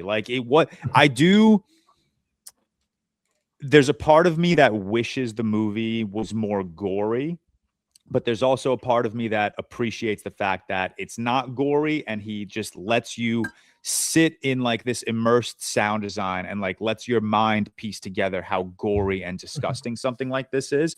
But another moment in this sequence that I thought was just so well done is after they burn or after they stab the Cyclops' eye, you see the Cyclops' back and he's kind of talking to himself. He's praying. Yeah, praying. You hear him praying to his dad. You hear him praying to Poseidon. And it's that bugged me out because everyone knows the story of the Odyssey. You know that Poseidon is after him because of what he did to the Cyclops, what he did to his son. So hearing him pray to his father, knowing the wrath of the sea that Odysseus is about to endure, I thought that was so well done. Instead of having the Cyclops run to the ocean and scream out to his father as it may have happened in the book, I think just having him sit in the corner of this cave like crying and praying was so fucking frightening. And then Odysseus's men, one of them says something like, "Did you hear that? Poseidon." He said Poseidon. He said Poseidon. And Poseidon's his father. And like that bugged me out. Like that to me was so scary. And it is funny that like when early reviews came out and people were like, yeah, this movie really dips into the horror elements. It's crazy that most of those weren't even talking about the Cyclops sequence. They were probably talking about the Cersei sequence, which is so fucked. It sets the precedent for a good Nolan horror film, though, I will say. It really does. It really does. Especially, which we'll go on to, George, especially the Cersei sequence, the initial one. Knowing that he has that in his bag is absolutely disgusting. The part of the Cyclops, this whole like marketing was like a hero's journey home. This is a dumbass's journey home, because when he shot the Cyclops with the arrow, I got so fucking mad because it was do that. Yeah, it was such an unnecessary thing, and they're all like, "This is the smartest guy ever." And like he came with the horse, whatever.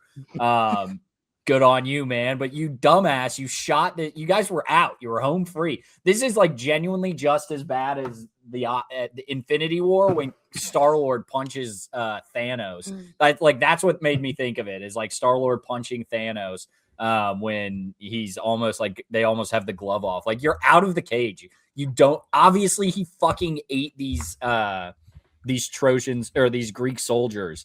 Like, he ate these Greek soldiers. It's a Cyclops standing there. You've already blinded this thing. You don't need to shoot a damn arrow at it. That frustrated me a lot. And the rest of the movie, I was like, this is a big dumbass's journey home. This is a big stupid idiot's journey home. So that's my opinion on Odysseus. I think he's just I think Odysseus is just very overconfident, very sure of himself, and doesn't consider a lot of other people. Yeah, but when he's on the boat after, he's like, why? They're like, why'd you shoot that thing? And he's like, he was praying to Poseidon. He was talking about he's praying to Poseidon. He's his dad is Poseidon. He was praying to him. I could hear it. And he had killed a bunch of people, I think was his reasoning. Exactly. And he's like, and then he starts like swearing off the gods or something at one point, right then. And I'm like, you're in this world that you believe the gods are real and you've met the gods. Stop yapping about the gods like this. But you're right, Tyler. It's obviously his hubris taking over and like this major war general.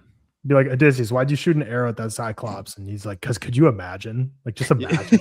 I just one hit it.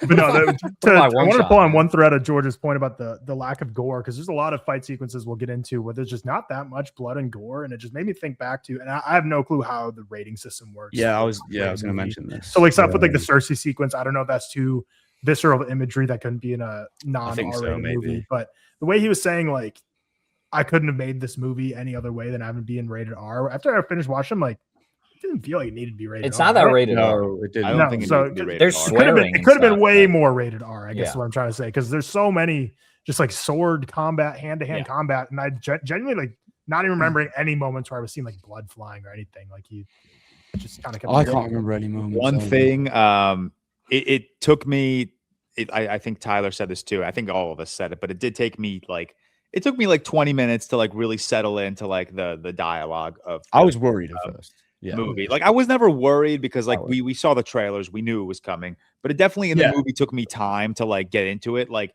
you hear Telemachus call Penelope mom almost immediately, and it like kind of like didn't take me out, but I was like, okay, that's going to take me time to get used to.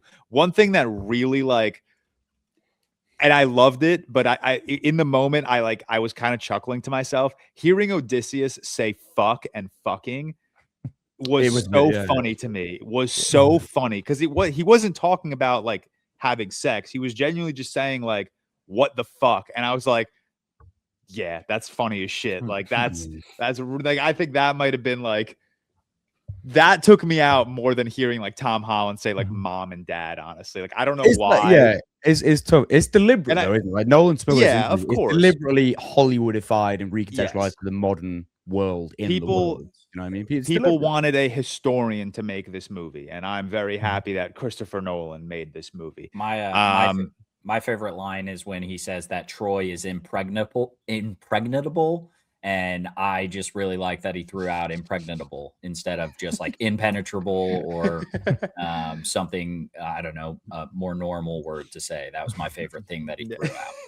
But it did take me like Love it. a solid 30 minutes to get into the movie just because of the dialogue. But also like then at the end when it gets a little more dialogue heavy when they're back in Ithaca with the suitors, like it kind of comes back. I'm like, like I don't know why it didn't work for me. I wanted it to work for me. I mean, like Tom Holland does say father throughout this movie. Like he does say dad, but he also says like my father. I think he just like talks like like a person today would, obviously, which isn't what people wanted. It does feel like there are moments where, and I'm going to say Telemachus because it's the character. There are moments where Telemachus says dad because he is a child. You know, he's not a man yet in the story. And then there are moments where he says father, where it feels like he's kind of like understanding like his claim to the throne and understanding that he needs to step up to support Ithaca. So like for me, it kind of like, I think it makes sense because it bounces back from like, yeah, this kid is genuinely just a little kid who wants his dad to come home versus this is a grown man who is the heir to the throne of Ithaca who is worried about his father. Like there are it bounces back and forth for me where like it definitely took me time to get used to, but I think by the end of it, it was like more of like okay, I get it. Like I understand the choices here. Also, how do you and I got used to it, but like that the dialogue paired with like one of the opening scenes being one of the most like stereotypical generic like training sequences where it shows like Tom Holland getting Telemachus getting his ass beat, and then John Leguizamo was like, if you just do like this, then you're gonna win, and then he does this, and then he wins. I'm like, okay, with that, like, I'm like, is this gonna be not the movie I was expecting? But it gets a lot better from there. But I think that scene just being, I didn't really care for that training montage paired with the dialogue. I was just like, all right, I might need to strap into this a little bit, but it definitely got better. I do wish at any moment I mean, we do one time later in the movie, but I do wish at any moment we saw Tom Holland like be of use in a fight. Like Tom Holland was the weakest character in this damn movie. Like he's a kid, but yeah, I agree. But he could have made the end scene a lot easier. He's a kid. He's almost a man. What's almost a man in ancient Greek? 18 or 16? Yeah. What's their average lifespan? Probably like when you're 7 years old. Yeah, like Matt Damon was literally 35 at the end of this movie. Like he was. That's how old they got in ancient Greece at 35.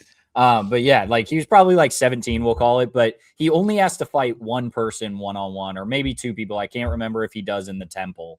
But I think in the temple, Odysseus does all the fighting. No, in the temple, it's all Odysseus, but he has to go one-on-one with Cosmo Jarvis. At the end. And he sucks. I would have liked. Also, he doesn't use the fucking move that he learned at the start of the movie. Like I was waiting for him to be the one to take down Antinous with that fashion. Like a Kung Fu Panda situation. Literally, like the wushu finger hold. The wushu finger.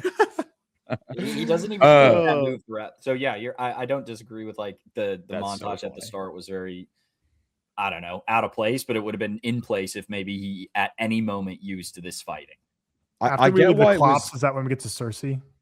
No, then we get to the Lestragians, we get the giants. No, we get to more. We get to more giants. He has to. All this is just fighting giants. Because later he just fights a giant spider. Not really fun. Yeah. A lot based on the trailer. Obviously, they're going to hype up on the posters and trailers like these giants because they look sick, but a lot shorter and less than I thought it'd be. Because really, all it is, they see the giants and run the fuck away, and that's pretty much the thing. Yeah. Which, they get wrecked. They more run away from the sidewalk. The giant sequence actually. The giant sequence fucking tweaked me out because the trees were fucking moving in the foreground. Was that supposed to happen? Yes. Was that okay?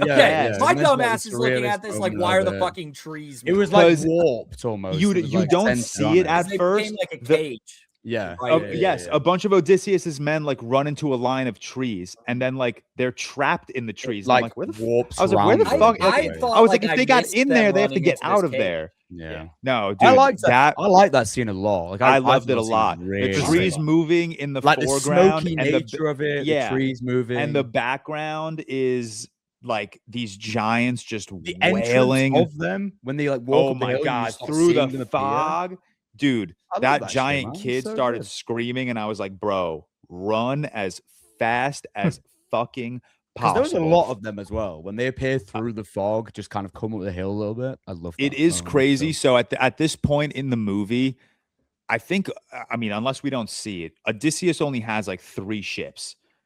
At this point in the book, these giants take care of 11 of Odysseus's 12 ships. Yeah, like that's how much. Yeah, that's how much fucking damage they inflict on Odysseus's men. which is just so crazy. But that scene with the trees moving in the foreground, the giants coming out of the fog, like, oh my God. And yes, like it's one of the main posters. So I did expect the scene, I think, to be a little longer. I wasn't criticizing. I was just saying I was surprised it was a little. No. I'm not thought it was criticizing great either. Yeah, I thought it was a great sequence. The escape of it as well was like what's the Game of Thrones episode where they have to escape into the water? Yeah, it's like Hard Home. Crazy. Hold the door. Hard Home is crazy. So cool, man. So cool. And that look back when they're kind of out at sea and the look back towards the giants just destroying so many of them. You get the full scale of like the beach and the forest behind at that stage. Loved it. What a scene. Yeah, I think Odysseus, a lot of stuff he does is like dumb, but also he's just he's a tactician. He studied the art of war. He knows like this is a battle he's not going to win. Let's just run away. And everything he does throughout this movie, like he knows people are going to die, and he has to grapple with that, especially when he gets to Bro grapples with that 24/7. And then he also, carries on. Why the fuck is he the only one that lives if he's the one that pissed off Poseidon's son? That's his punishment. Oh God, perfect. He has to live. His punishment is never getting home and losing everyone around him. Yeah, it's because he defies the gods. He defied he got home once he understood that he just needed to accept Poseidon's wrath. He builds his raft, he lies down, and he lets Poseidon consume him for a little bit and call it a day. You know, damn, I would have done that at the start personally. Then I would have gotten home quicker. I would have not shot a second arrow into a Cyclops' eye. You already did enough damage. Are we at Cersei now after the Giants? Yeah. I'm forgetting how the movie is like interspliced between Ithaca and Odysseus. It doesn't really matter, but I think we're getting to a point where Telemachus goes to Menelaus. Like he's defying his mother. He's like hiding these things, and he just wants to go and learn more about his dad and where his dad is. And I do love, I know we saw it in like the prologue, like have you heard the story of the horse from the inside? So we don't have to spend too much time on it. But I really do love like, I love Elliot Page's contribution to the movie. I think Signon is like a really, really heartfelt character, especially when we get to Hades and he has that very powerful conversation with Odysseus. Such a cool scene, by the way. We'll get to Hades. I don't want to jump ahead because I do want to spend a lot of time on Hades. I really fucked with that scene. When this movie opened up, obviously a lot of stupid controversy from stupid people around Lupita Nyong'o and Elliot Page just being, grifters, whatever. But when this movie opened up and Sinan gets shot with an arrow and then thrown a spear through his chest, I'm like, are we really getting mad at a character that just died in the first 5 seconds? Like that's almost like we should almost be mad at Christopher Nolan for this at this point of having the 2 minutes of screen time. I actually think it was a really cool. Just to speak on that a little bit, I think the Elliot Page casting is super cool when you think of the grand scheme of things. Like worked with Nolan before. The character in the story is kind of someone who got like left behind and felt like they didn't get to achieve their glory. Yeah, like everyone else got to go on without them. Yeah, I think Nolan playing 4D chess, and I think it was a maybe you're looking too much into it, but I like the point a lot. There's like that's art. We can make it. No, I like it. I think there is something meta about the casting of Elliot Page as Signon, which I absolutely love. I do love. I think another. Just to stay on this, like, have you heard the story of the horse from the inside? I do love like this moment isn't horror, but what we don't see in the prologue that was shown before, like some movies, we hadn't seen. Which I kind of wish we. You're right. I wish we hadn't seen a lot of this, but what we didn't see is how John Bernthal was like, we sat in that horse for 10 days. People literally drowned to death, and like that was bugging me out because I was like, no. I was like, my claustrophobia, and I don't even have claustrophobia. I have claustrophobia. But like, you literally were seeing like the horse was like buried in the sand, and the water level was like 2 feet into the horse, and you literally just see people like drowning, and I'm like this is horrid, man. This is horrifying. But and we saw it in the prologue, but dude. When it is still as fucking cool. When the gates of Troy open and you see Agamemnon standing there, that's aura. Tyler, our whole theater was audible, and I was like, fine. the perfect moment to be audible. That looked Mhm. fucking sick as shit. Okay. Mhm. So we don't need to spend too much time on like Especially the behind heavy the scene. I get it from marketing reasons. It's I a think, scene that's gonna yeah, pull it's people strictly in. marketing. Just It's 'cause gonna pull obviously people in, isn't it? well That's the known. scene that's gonna Yeah. pull people in. It It's like the is- only Boy, part that like, but I just I wish love we it. hadn't seen that. and I I also love- don't think Go it's Cam. it's not the biggest action. I mean, I don't think it's the biggest action set piece of the movie. Like, I think the Cyclops is a bigger action set piece, or in my opinion. Yeah, but it is. this But is more of a, I'll call it maybe a broader action set piece, Yeah. right? Because it's a more Yeah. of a siege, I think right? everything involved. So I think that's why they released it. Like, even when I you get get to the end and Odysseus is talking to Athena and Penelope about the laws of Zeus, and you're cutting back to Troy and you see like the tower burning down. Like, I think everything involving Troy, like every part of this movie that we are in Troy, I think is like combined the biggest set piece of the movie, It's fair. but they are like separated. Like, Yeah. And maybe I don't should say, like I said, it might be the biggest set piece, but I think to me the like Cyclops action set piece is a lot better, and I Yeah. also enjoy the Cersei not action piece of it, but I think I enjoy the Cersei scene better just because Cersei, Yeah. it was very interesting and very Fucking well go, done. But man. like, I let's think they had to release it for marketing purposes. Obviously. let's move on to Cersei, because I do want to talk about this, because this is just fucking insane, man. I'm very excited for. I'm seeing this movie on Thursday with a couple of friends, and I'm seeing this movie on Friday with Victoria and like Rob. And I'm very excited. Victoria's read Cersei, so I'm very excited for her to see this like moment. Samantha Morton, for starters. What is the Cersei scene? 15 minutes, maybe 15, 20 minutes.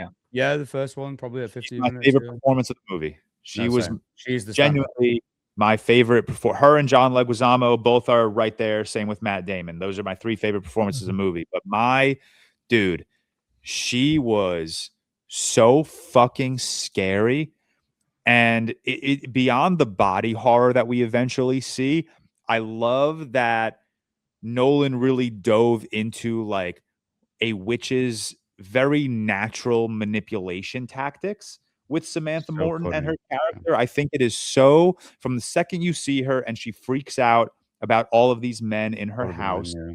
and then like you if you knew the character of Cersei before watching the movie, you knew that it was all like performative. You knew it was a ruse. You knew she wasn't really scared of these people in her house.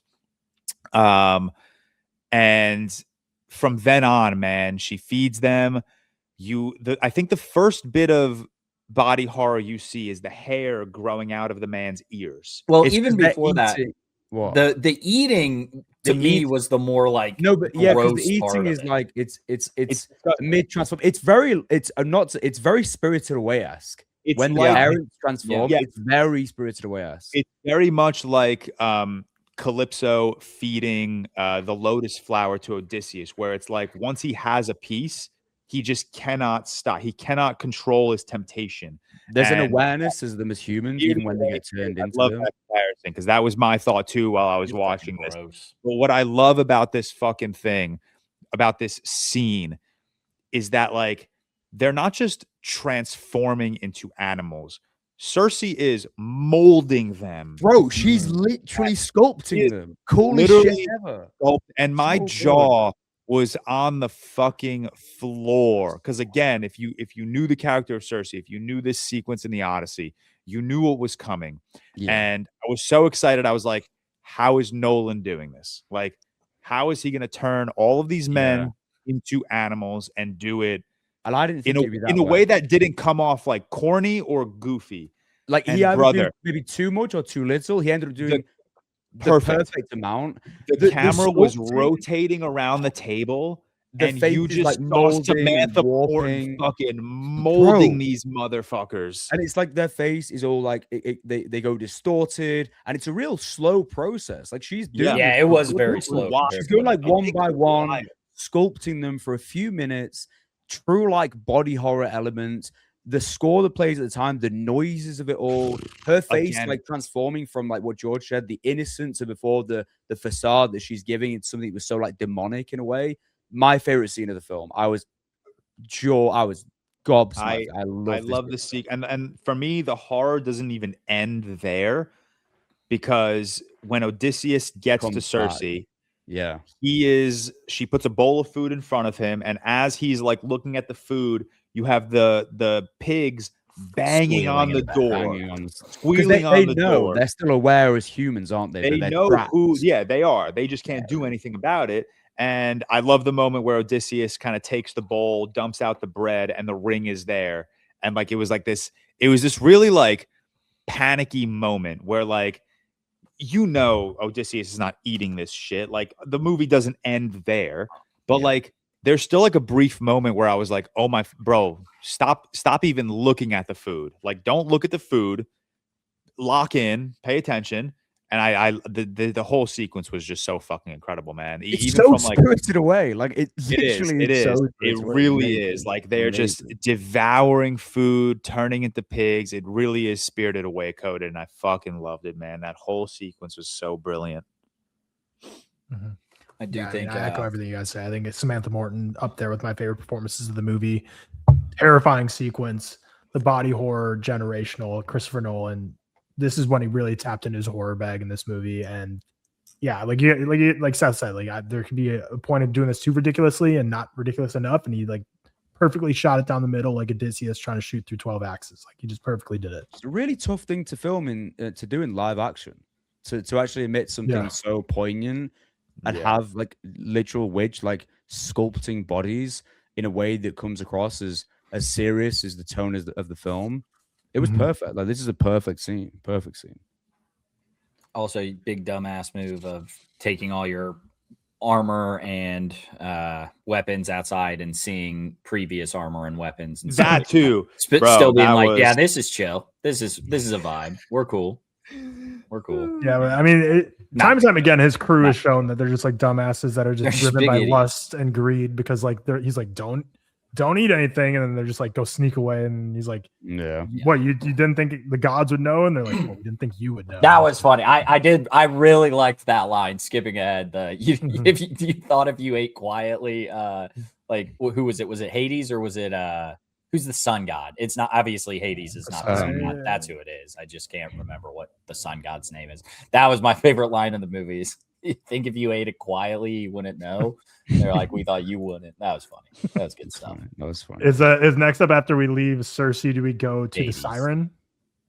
On the No, way? yeah, we I can't is remember. it? I think it's Hades and then the Siren. Because Okay. he Oh, warns, it's Hades, he that's it. Hades is, well, not Hades, Elliot Well, Page's character, Sinan, Sinan. is who warns him about the Sure. Siren, right? Yes. Yeah, so Is that Hades. after this? Yeah, let's Wow. I do want to move to Hades. Hades, for starters, before we even get to like the actual contents of the scene, Hoyte van Hoytema went God mode. Like genuinely, you saw a bit of it in the trailer of Odysseus and his crew walking through like the blue light on an IMAX screen, bro. I was blown away by like what Hoyte van Hoytema and Nolan were able to capture. I thought it was fucking brilliant. Even the scenes of, or even the shots of these men coming up from the mud. I just tough think to pull is off again. Land of the Dead, tough to pull off. Really tough it's to pull off. insane, man. The size of this scene is so crazy.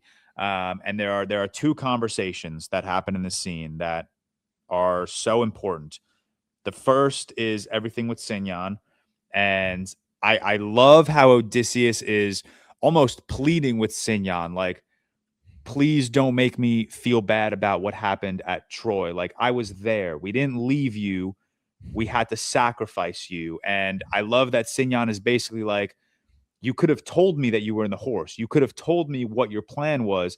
And Odysseus is like, no, I needed you to believe it with any, like, with you couldn't know about it because we couldn't risk anything. And I thought that was so sad and so powerful how Odysseus is like, I was there. I was inches away from you. Like, I was there. I heard it all. I experienced it all. And I just thought that was such an emotional scene, conversation. And then the conversation with Agamemnon, when Agamemnon was explaining to him, I returned home a king, and I I expected parties and crownings, and what I got was betrayal because of what he did with his daughter, what he did to sacrifice his daughter to Poseidon. And I loved how he explained to Odysseus, like, if you return home, lay low, like lay low, observe, understand your surroundings, and arise when the time is necessary. Cam, you got something to say? Yeah, because this is my like dumbest, and this is not a real criticism, but it like slightly is. The entire last fucking hour of this movie is Odysseus just looking for attention but not trying to give it. Like it's really a stupid criticism, and it's like not a real criticism because I loved the last hour, but the whole fucking time he's like, yeah, that Odysseus guy. No, he literally is. He's pretty neat. Do you guys like him? I mean, like, especially to Eumaeus. Like, I feel like he was the fact that Eumaeus is blind, he was like even hyping it up more. It's like, I'm really gonna like. No, he literally. He's like, I'm exactly. Yes, he's edging him the whole time, and I know it again. It is because of Agamemnon's like warning to him. I get it. I'm there. I understand that. But man, the whole time is. Yeah, when that Odysseus guy gets back, do you guys think you'd like him still, or like, what's your opinion on it? He's literally like, but the thing is, like, also, like, he might not have even needed to do that too, because like Agamemnon was like, when you get back, lay low. Like, if I was Odysseus, he'd be like, well, Agamemnon should preface this by saying, like, just so I'm on the same page as you, like, before you left, did you throw your child off the cliff? And they'd be like, no, I didn't do that. And they'd be like, I didn't personally do that. Yeah. I'm chilling. Then he's like, okay, well then maybe you don't need to lay low, because I actually don't think people are gonna be mad. I think, and God, yeah. I'm sorry. He is like once we get there, but when he's talking to Anne Hathaway, it's obviously not real criticism. We're just having it's true. No, but it's him laying low. 100%. Him laying low is some of the craziest aura farming. Like, he's got the rope. Man, that's all he does the Aragorn from Fellowship of the Ring when they see him as like the ranger with like the smoke coming out his mouth with the hood up and stuff. I think I don't want to get to it, but it's the waiting to do things, like letting everyone else do the task at the end and be like, yeah, I guess I'll give it a go. I'll give it a shot. It's like it's Uncle Drew. If y'all ever watched that, when Kyrie Irving like pulls up, we're not downplaying that dude when he strung the bow and plucked it. It's amazing. I agree. It's just legitimately gagged me. Like, I've never been gagged that hard in a movie, dude. It's literally once he plucked that shit, bro, I felt shivers running down my body. I totally agree and totally am with you there. But like, it is literally Uncle Drew, Kyrie Irving pulling up to like basketball courts and being like, yeah, I'm a frail old man. Watch me dunk. And it's like, all right, what the fuck it's like those like old prank videos. It's a stupid criticism. It is. But playing basketball in the hood is like a nerd. All right, before we continue, can I just flex real quick? Because I just got some pictures back. Look at this pic of me and Tom Cruise. Oh, that's sexy. That's a nice wax figure of Tom Cruise. That's my. How much were you paid for that? Everything we do is being paid for. Okay, back to Hades. Great scene. Incredibly shot. I am curious, just while we're talking about Hades, I'm going to ask not what is your favorite scene. What do you think is the best looking scene of the movie? I know it's a 3-hour movie and there's a lot. Maybe Hades. I think in the way that like I think it captures the underworld. Yeah, and the smoke comes out. Or I think when they're floating on the water and it's just like the one ship in the ocean, I really like every really time. Cool. Yes. I also really like the scene of Calypso dragging Odysseus out of the water. I know we saw it in the trailer, but like seeing it in IMAX, I think was sick. Their moments were great, actually. I really enjoyed them. I still think the moments on Cersei's Island were amazing in terms of it really captures the isolation of it all. Like when you get those like aerial shots of the house and how it really, really is like so isolated as they're walking up. I still think they're like some of the best set pieces, and obviously the Cyclops scene. That too. That's a good point, Seth. The movie, especially when we're on Aia, which is the island that Cersei, she was exiled to that island, and I think the movie does a really good job at like playing into her loneliness and just how isolated she really is. Like the only people that come to visit her are sailors who need food, supplies. And I love that. I love like this massive island. It's just this tiny shack. And they do such a good job at like really emphasizing, like, they don't explicitly say like she's exiled to this island, but you can feel it. You can feel that she's the only fucking person there. And I loved it, man. We didn't even speak about actually, where are we? Carry on. I can't remember where we are. We are Hades. We're at Hades. Hades right now. Just finished Hades. Okay, carry on where we're at. What comes after Hades? Hades he warns them about the like mermaids that have the song, and then also the sirens, and it goes straight into the whirlpool spider. Yeah. Okay, we'll start with the sirens. Another so many this moments. Is one of my favorite sound design this is one of my favorite sound designs too. From the second they put the wax in to even like, and once they put the wax in, it becomes muffled, and it becomes muffled for everyone. Even when the camera is steady on Odysseus, even though he doesn't have the wax, he wants us to experience what Odysseus is going through from the point of view of someone with earwax in. This might be some of Matt Damon's best acting of his career. Yeah, like when he's explaining it, also in the background of like of him kind of tied up and yelling about it. This is one of my favorite scenes for sure. Crazy. And then the guy who takes the earwax out and jumps off the boat. Why you do that, man? Why don't do that, bro? You know, like you're told. It's not like you're told if you hear this you might like seek riches and glory. It's like if you open this you'll die. There's no other option. There's death. It's like don't do that. Yeah, just don't do that, man. Use your the scene that follows is so cool. Like the whirlpool. The whirlpool. The whirlpool I thought could have done better. Could have been done better. Maybe not could have been done better. I just like the whirlpool to me looked like a fucking like lazy river. I don't know. When you look at it, it didn't look that way. I prefer I don't know. I guess. But I think the point of the whirlpool is not for them to like get across the whirlpool. The point of the whirlpool was to get around. It was to show it was to get around it. Yeah. And it was for the men to see that Odysseus has no problem sacrificing them in order to like get home. Like this is how badly scary wants to be. He even said also, we haven't even mentioned another just absolute standout acting performance for me, Himesh Patel. A lot of actors had much bigger roles than I expected. A lot of actors had much smaller roles than I expected. Himesh Patel, much bigger role than I expected. First thing I said, so much bigger. I love that a lot of his character was to oppose Odysseus, and I absolutely love that. I think he plays opposite Matt Damon so well. I love them clashing. I love the moment after the whirlpool, after the spider, where Himesh Patel is like you knew coming this way this would happen, and Odysseus is like, would you like to experience the alternative? Like I love them just butting heads and clashing. I think he played such a good role. Yeah, he was great. I really enjoyed him. It was a much bigger role than I expected. There was like a background, like a behind the scenes look, or like that Variety or whoever of Himesh Patel, Matt Damon, Tom Holland, all standing together in their Trojan garb. Oh, the whole fucking movie. I'm like, I feel like I saw this picture before. I'm waiting for it. When's it coming? Never came because it's just a picture of them three. Like I thought it was like a behind the scenes. I did. I know exactly which one you mean. And the whole time I'm like, I was like, I don't think they're gonna be together at any point during this movie. I'm starting to think they're not gonna have that picture. So, got my ass. But I remember from reading the Odyssey back in like 7th grade. I remember the spider. Is that what that thing's called? The thing that like lurches out and grabs people. What's it called? I mean, it's definitely not a spider. Yeah, no, it's not a spider, but it just looks. I remember that from like the book, and it stuck with me. But then the movie, it was really quick. It just kind of quickly grabs 3 guys and then you just move on. And I was like, damn. And again, the practicality of the noise of it when it comes down and grabs them. Yeah, just it also comes out of nowhere because you think that they're.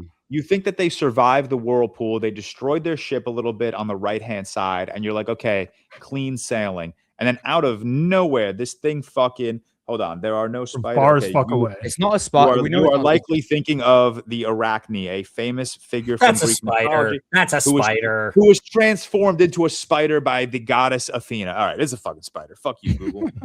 Fucking Google. You can't call something an Arachne and say it's not a spider. It's a spider. Named it after a...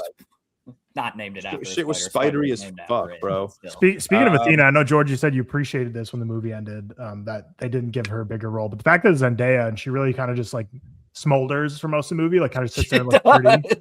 She does. But like George, to your point from the book, like it's you're very happy much they didn't Johnny. expand the role.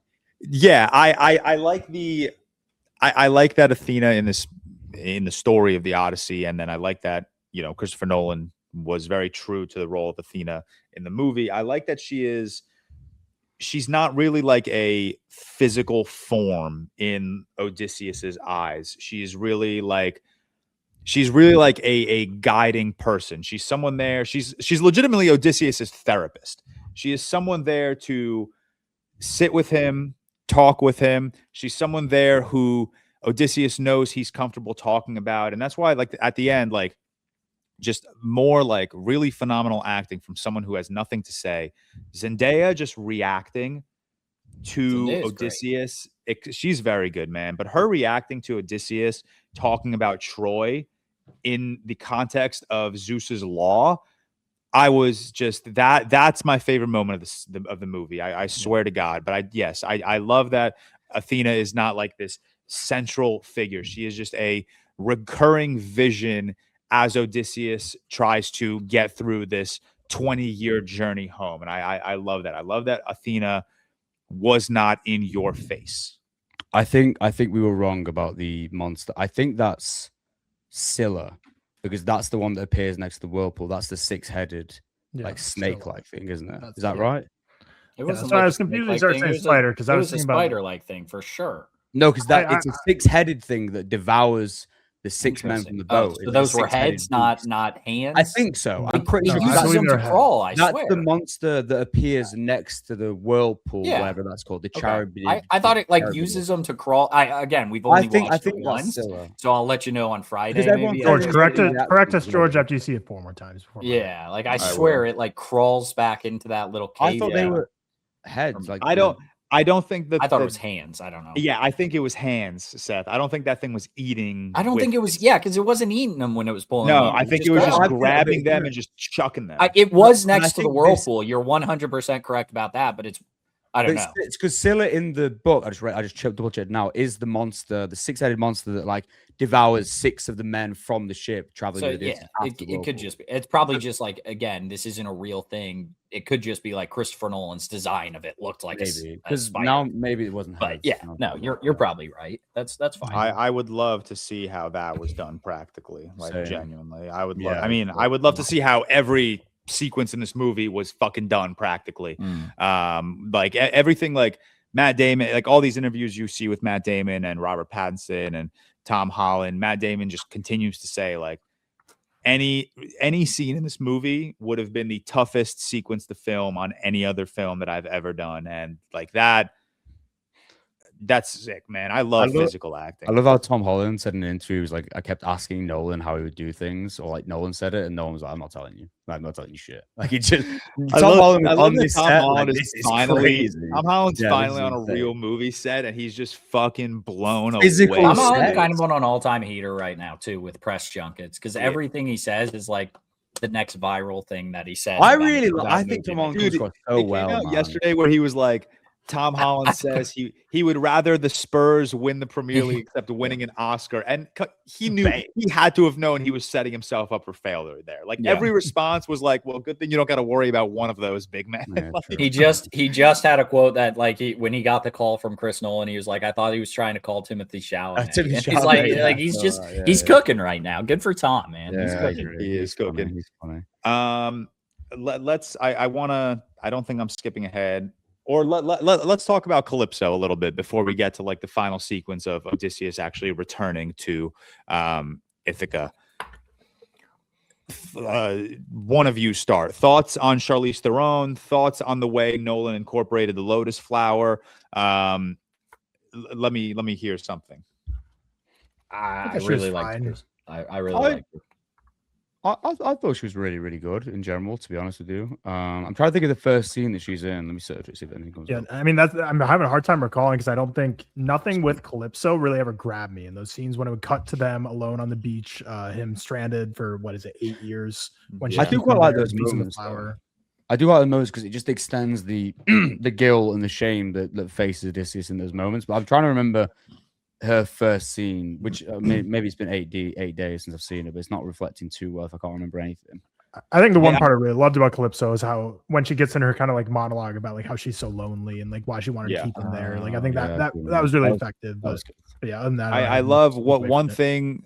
The one thing the movie is not necessarily explicit about is in the Odyssey, Calypso is obviously keeping Odysseus prisoner. That's very obvious in the movie, or like prisoner, because she wants to make him her immortal love. Like she basically says, like, if you stay here, I will grant you youth, I will grant you immortality, and we will live the rest of our lives in like love and lavish, and it'll just be the two of us, and it'll be incredible.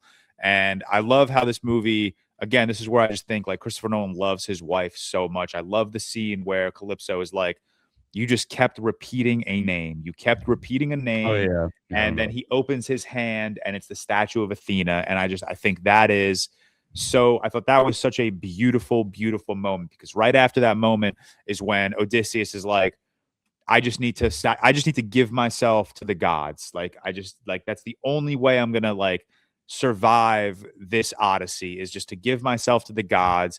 And I love that, man. I loved it. I loved him trying to recall his life. I loved him and his relationship to Athena being this like figure in his relationship with Penelope. I just think it's so. Charlize Theron does not have a lot to do. And I said this earlier, I don't think anyone in this movie is giving a career best performance, but I do think everyone is kind of firing at a really high level. And I could say the same thing for Charlize Theron. I think for the minimal screen time she has, I think she plays opposite Matt Damon so well. I think she is just so lovely in bringing memory and time into the foreground of this narrative. And I just think it's a really, really beautiful sequence, especially to happen right before like you're right back into Ithaca. Like I really, really adored it. It's kind of hard to have a career best performance in this with the ensemble that exists in it. It's kind of hard to be the one. I guess. You don't think this? You wouldn't say this is like Tom Holland's career performance? And if so, if not, what would you say is? No, I think like No Way Home, he shows more. Yeah, I still think No Way Home. Yeah, I would probably agree actually. I think he's the weakest part of this cast. That being said, he's not bad. He's above average. No, he's just the weakest part of an incredible ensemble. That's the issue, isn't it? I think okay. I thought John Bernthal was the John Leguizamo, maybe his career best performance. Yeah, he was really good actually, but it's kind of hard. Again, to Seth's point, it's hard because these characters are getting hard. John Leguizamo, fantastic, stole the show in a lot of scenes. Put every second of it, he's in it together. He's probably in the movie 7 minutes. Yeah, if he. That's interesting actually. Yeah. I can't think of any actor who gives their career. They're all good. I was just wondering. I think this one of Tom Holland's best. I really did like him, especially at the end. Like he shouts, I don't know, everyone get out, this party's over, or something silly like that. And I thought that he does get better throughout the film, especially in the final act. It's just, I don't know. He was good. I don't want to say he wasn't good. I think it's just hard, like George said earlier, when you compare him to the ensemble that we have on show, it's kind of hard to gauge how good he was at times, but I don't think he was, stand out. That's right. I don't think this like Oppenheimer obviously got Nolan his Oscar. It got Christopher. It got Cillian Murphy an Oscar. Like Robert Downey Jr. Yeah, Jesus, it's different. Like this is not an act. Oppenheimer is like a talking head film.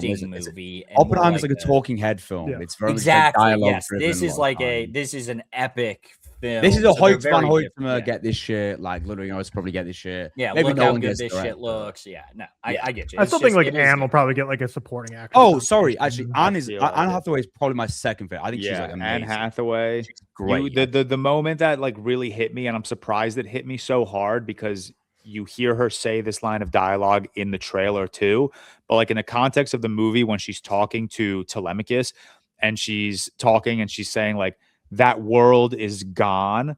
That really hit me. Like that the delivery of that line, I just think is so brilliant. The conversation she has with Robert Pattinson nearing the end. What's Robert Pattinson's name? Auntie. Yeah, the conversation she has with him is really, really good. Robert Pattinson was pretty good. Not in it as much as I expected as well. Yeah. He wasn't. And this is almost, I mean, I'm sure they shot for a long while, but this is one of those movies that you're like, hey, how does Anne Hathaway have 5 movies coming out this year? Well, she's in this thing for 10 minutes. And I'm sure like her shooting she's wearing the same outfit the entire movie. Her shooting was way like was probably much less time. And like, is it really Tom Holland has to get on a boat and go back and forth and like, I don't know, Zendaya's in the same outfit every out. Zendaya's in Zendaya's in she's in 5 minutes of this movie. So it is a movie like you have so many people, you can probably get like work schedules around. One person we haven't mentioned, and not for a like utter woke nonsense type reason, but like Lupita Nyong'o in this is the major controversy. I think she's really, really great. She's really good everything. She's great. She's really great. She's also not in the movie enough to stir up controversy. Very much. And also she's very good looking. Like she's very good looking as I don't know whatever you want to say, like Helen of Troy. I forget how she's described in the books. Lupita Nyong'o is very good looking, and also in this, she's like half good looking in the sense they've scarred up one face, and so like there is purpose for this fucking casting. She has a great scene as well with name Agamemnon. Yes. When he kills him. Yeah, that's a really visceral scene. That's probably most like intensely. That's probably the scene, most that blood moment. you see in this. Probably movie. the most blood. Yeah, that was a really, really good scene. She's barely in it though. Really, really not in it at all. Not in it at all. Yeah, I liked her. I really liked her small. Moment. See, like if you go on the cast list on Letterboxd, Himesh Patel was like the 14th. He's like 14th. He's like the third main character. He's like the third or fourth main. What's his like time? Like Mia Goth's in it, like not Mia Goth's in it, like not at all. The fact Zendaya shouldn't be high. Zendaya should be as low as like I don't know, Corey Hawkins. Matt Last, Corey Hawkins. Yeah, Corey Hawkins. Elliot I had to Page. find. Corey Hawkins has lines. way more lines than Zendaya in this thing. Elliot Corey Page Hawkins had way more lines. I really than, liked him in this. Mia Goth. Mia Goth. I think that's just a problem with the Tom Holland performance. Not a problem with his performance, but like we said, it's just hard to like. Because I think when it's like him and Corey Hawkins going toe to toe, I'm like Corey Hawkins is kind of mogging him right now. Oh, Corey Hawkins is really Holland and Pattinson just destroying him. Anne Hathaway was the biggest like gap of like talent. But again, like Tom Holland's not bad. But what's the island that when Odysseus and Telemachus meet up together and there's a plot to kill them, but then they get out of it? What island is that? Oh, where they went to, that's Menelaus, where he is, right? Menelaus. Yeah, it's but like a temple. Moral of the story that we get taught the moral 10 times this movie is anytime someone says like leave your weapons outside, like don't do that. Don't do that. Basic thing where you can just kill someone at any moment. You're allowed to in this universe, and like do not leave your weapons. You goof. But Odysseus clutches up in like a 1v6 while Telemachus. This guy is like plotting like crazy as well. He struggled up to that. Like he struggled. There's no way he has that fighting ability in him after being on an island eating a lotus flower for 7 years. Yeah, well, he has no energy. He has not had. I barely remember how to ride a bike. I haven't done it in like 3 years. So his T levels are probably lower than Telemachus at this point. He's in muscle still. Like crazy. All right, let's get back on track. Let's get back on track. There were 3 moments. There were 3 moments in particular that really like hit me emotionally, like tears running down my face. I was just blown away. The first one is so subtle, is when Odysseus sees his dog again. Oh yeah, I do. Ruined another fucking moment that he's like, I'm gonna make it so clear that it's me to Tom Holland right now, but I'm still gonna act like it's not. It's another goddamn moment that he's like, you are a clown, Cam Walsh. You are a clown. I know. I'm just a little traveling guy. But why do it in front of fucking Tom Holland? He's just a beggar, bro. It's not He's a beggar. I know. He's like, bro is a beggar. Killed your dog. Sweet traveler. Like, sorry. Your dog that was waiting. You're so funny. Human to get home. Second moment that absolutely gagged me, and we talked about it, is him strumming the Mm. The bow and Oh, arrow. the Ludwig Bro. Göransson like strum that you get with Dude. it as well. Oh, This is where the man. score like truly Oh, intensifies. The to a point score, of, the score, like, and I cannot wait to listen to this track when it drops, I believe on Thursday or Friday. The track when he's talking to Penelope as a Penelope, beggar yeah. and the vision of Athena is sitting right next to him. so And he's good. talking about Zeus's law and welcoming strangers, and he's having the vision, the flashbacks of Troy, and we're seeing Troy from a new perspective of like Odysseus realizing like, holy shit, what have I done? Yeah. Dude. I was a wreck, bro. I was a actual fucking mess. You come to this podcast for a very intellectual conversation between Tyler, Seth, and George, and then just listen to me throw out nonsense. So I apologize if you're here and you don't like my nonsense. But another fucking thing is, he doesn't wear that damn pin of Athena once. He's holding it. He's holding it. Holding the whole time. it. He's He holding holds it like. But she's always like, "Hey, what's he wearing? That pin of Athena?" No, he's not. I will watch it again on Friday because I thought of it at the end. He doesn't wear that pin one time in this movie. It is not on his person. Other from this than in his episode. hand. He's holding it, and I really love this movie. I'm just throwing out stupid cinema sins, dumb commentary that doesn't matter. This is literally He's holding cinema it the sins. whole time, no doubt. He is holding But it. No I one will will see say- that. No one- I will say a real complaint I do have that is a valid complaint that I think undercut a lot of the emotion for the end of the movie to me is everything at the beginning when they do the flashback of Antinous and Sinan when they were kids and they have the totem that is like a draft for the war. And that sets up this whole dynamic between them where Antinous was held back, Sinan had to go, and there's like this promise they have to each other. Yeah. The end scene, like when Antinous is shown, like when Odysseus comes back and the totem's shown, like there's so many things in the final scene that happen that are these big, like this whole journey's over. Here's everything coming full circle. Like here's the totem that Sinan gave me. It cuts back to the beginning when a show to give to him. I'm like, we know what this is. It's such a singular totem. Like no one forgot like what that would be or be confused. And there's multiple other things just happen in that final third act that completely destroyed all the momentum for me personally, where he would flash back to when they were kids again and given the totem. Like Nolan is a guy who has a movie like Inception that made it very complex for everyone to understand, then throws out Tenet, which everyone's like, this is incoherent. I don't understand anything. This is a guy who loves puzzles to put together and nonlinear timelines. But in this one, I just didn't think in the third act he trusted his audience enough because he kept flashing back to the beginning of the movie. And like, we know, dude, we remember, we're with you on this story. Don't cut out the emotion of the moment by them flashing back to remind us like, hey, remember 2 hours ago when I showed you this scene? I hated how they kept doing that. And it was not just that. I can't think of other ones on the top of my head. But there's 2 or 3 times when they would cut back to the They did beginning do of it the a few movie. times. Yeah, And it was especially really frustrating for me. And it really took me out of the moment, which I wish I Didn't that happen. never took me out of the moment, and I don't have an I explanation. really why. hated it. Like I can't I say don't how have much an I hated it. explanation why, which is I think it's just my Nolan bias kicking in because usually I don't love like hand holding filmmaking, but again, I just think since this whole movie is like essentially based on like someone telling a story, I didn't mind them cutting back and forth. Not that I needed it. Like I remembered, like I obviously remembered the fucking totem. I obviously remembered Mhm. Penelope giving Odysseus the mini Athena statue. Like I remember all of it, but I don't know. I think like just for me, it just added so much emotional weight where it was like, even like the scene where like the woman is going to wash his feet and she pulls up his pants and she sees the scar and it cuts back to her tending to the scar. Like we didn't need that.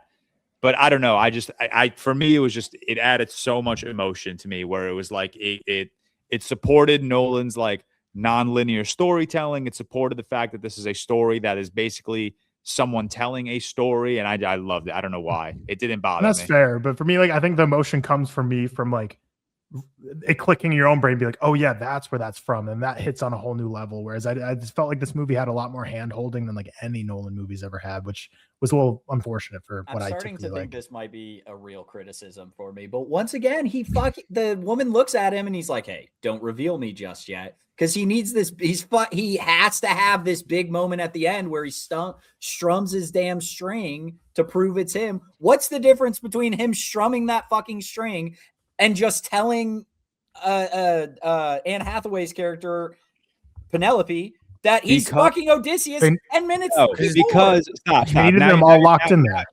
Now you're cinema sinning too hard. Okay, Yeah, it's that is probably very true. important because he did not want anyone else knowing that he is Odysseus except the people closest to him, which is Penelope and Telemachus. And how would she And know for, that? and for Telemachus to understand that that's his father, it was the dog, and for Penelope to understand that that's her husband, it's him being able to strum the bow. Because the she bow. knows that's String what the bow, he 'cause could no do. one knows. no one's She- ever done it the- before. Yeah, strung the bow, and again, she it's immediately turned around.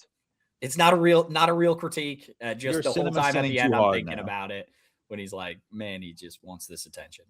But then he strums that bow, and it's obviously an epic hype moment. That was one of the sickest things. When in the the whole score movie. starts intensifying and it The starts score is kicking so off, good. the score in this moment, the just constant thumping gives you,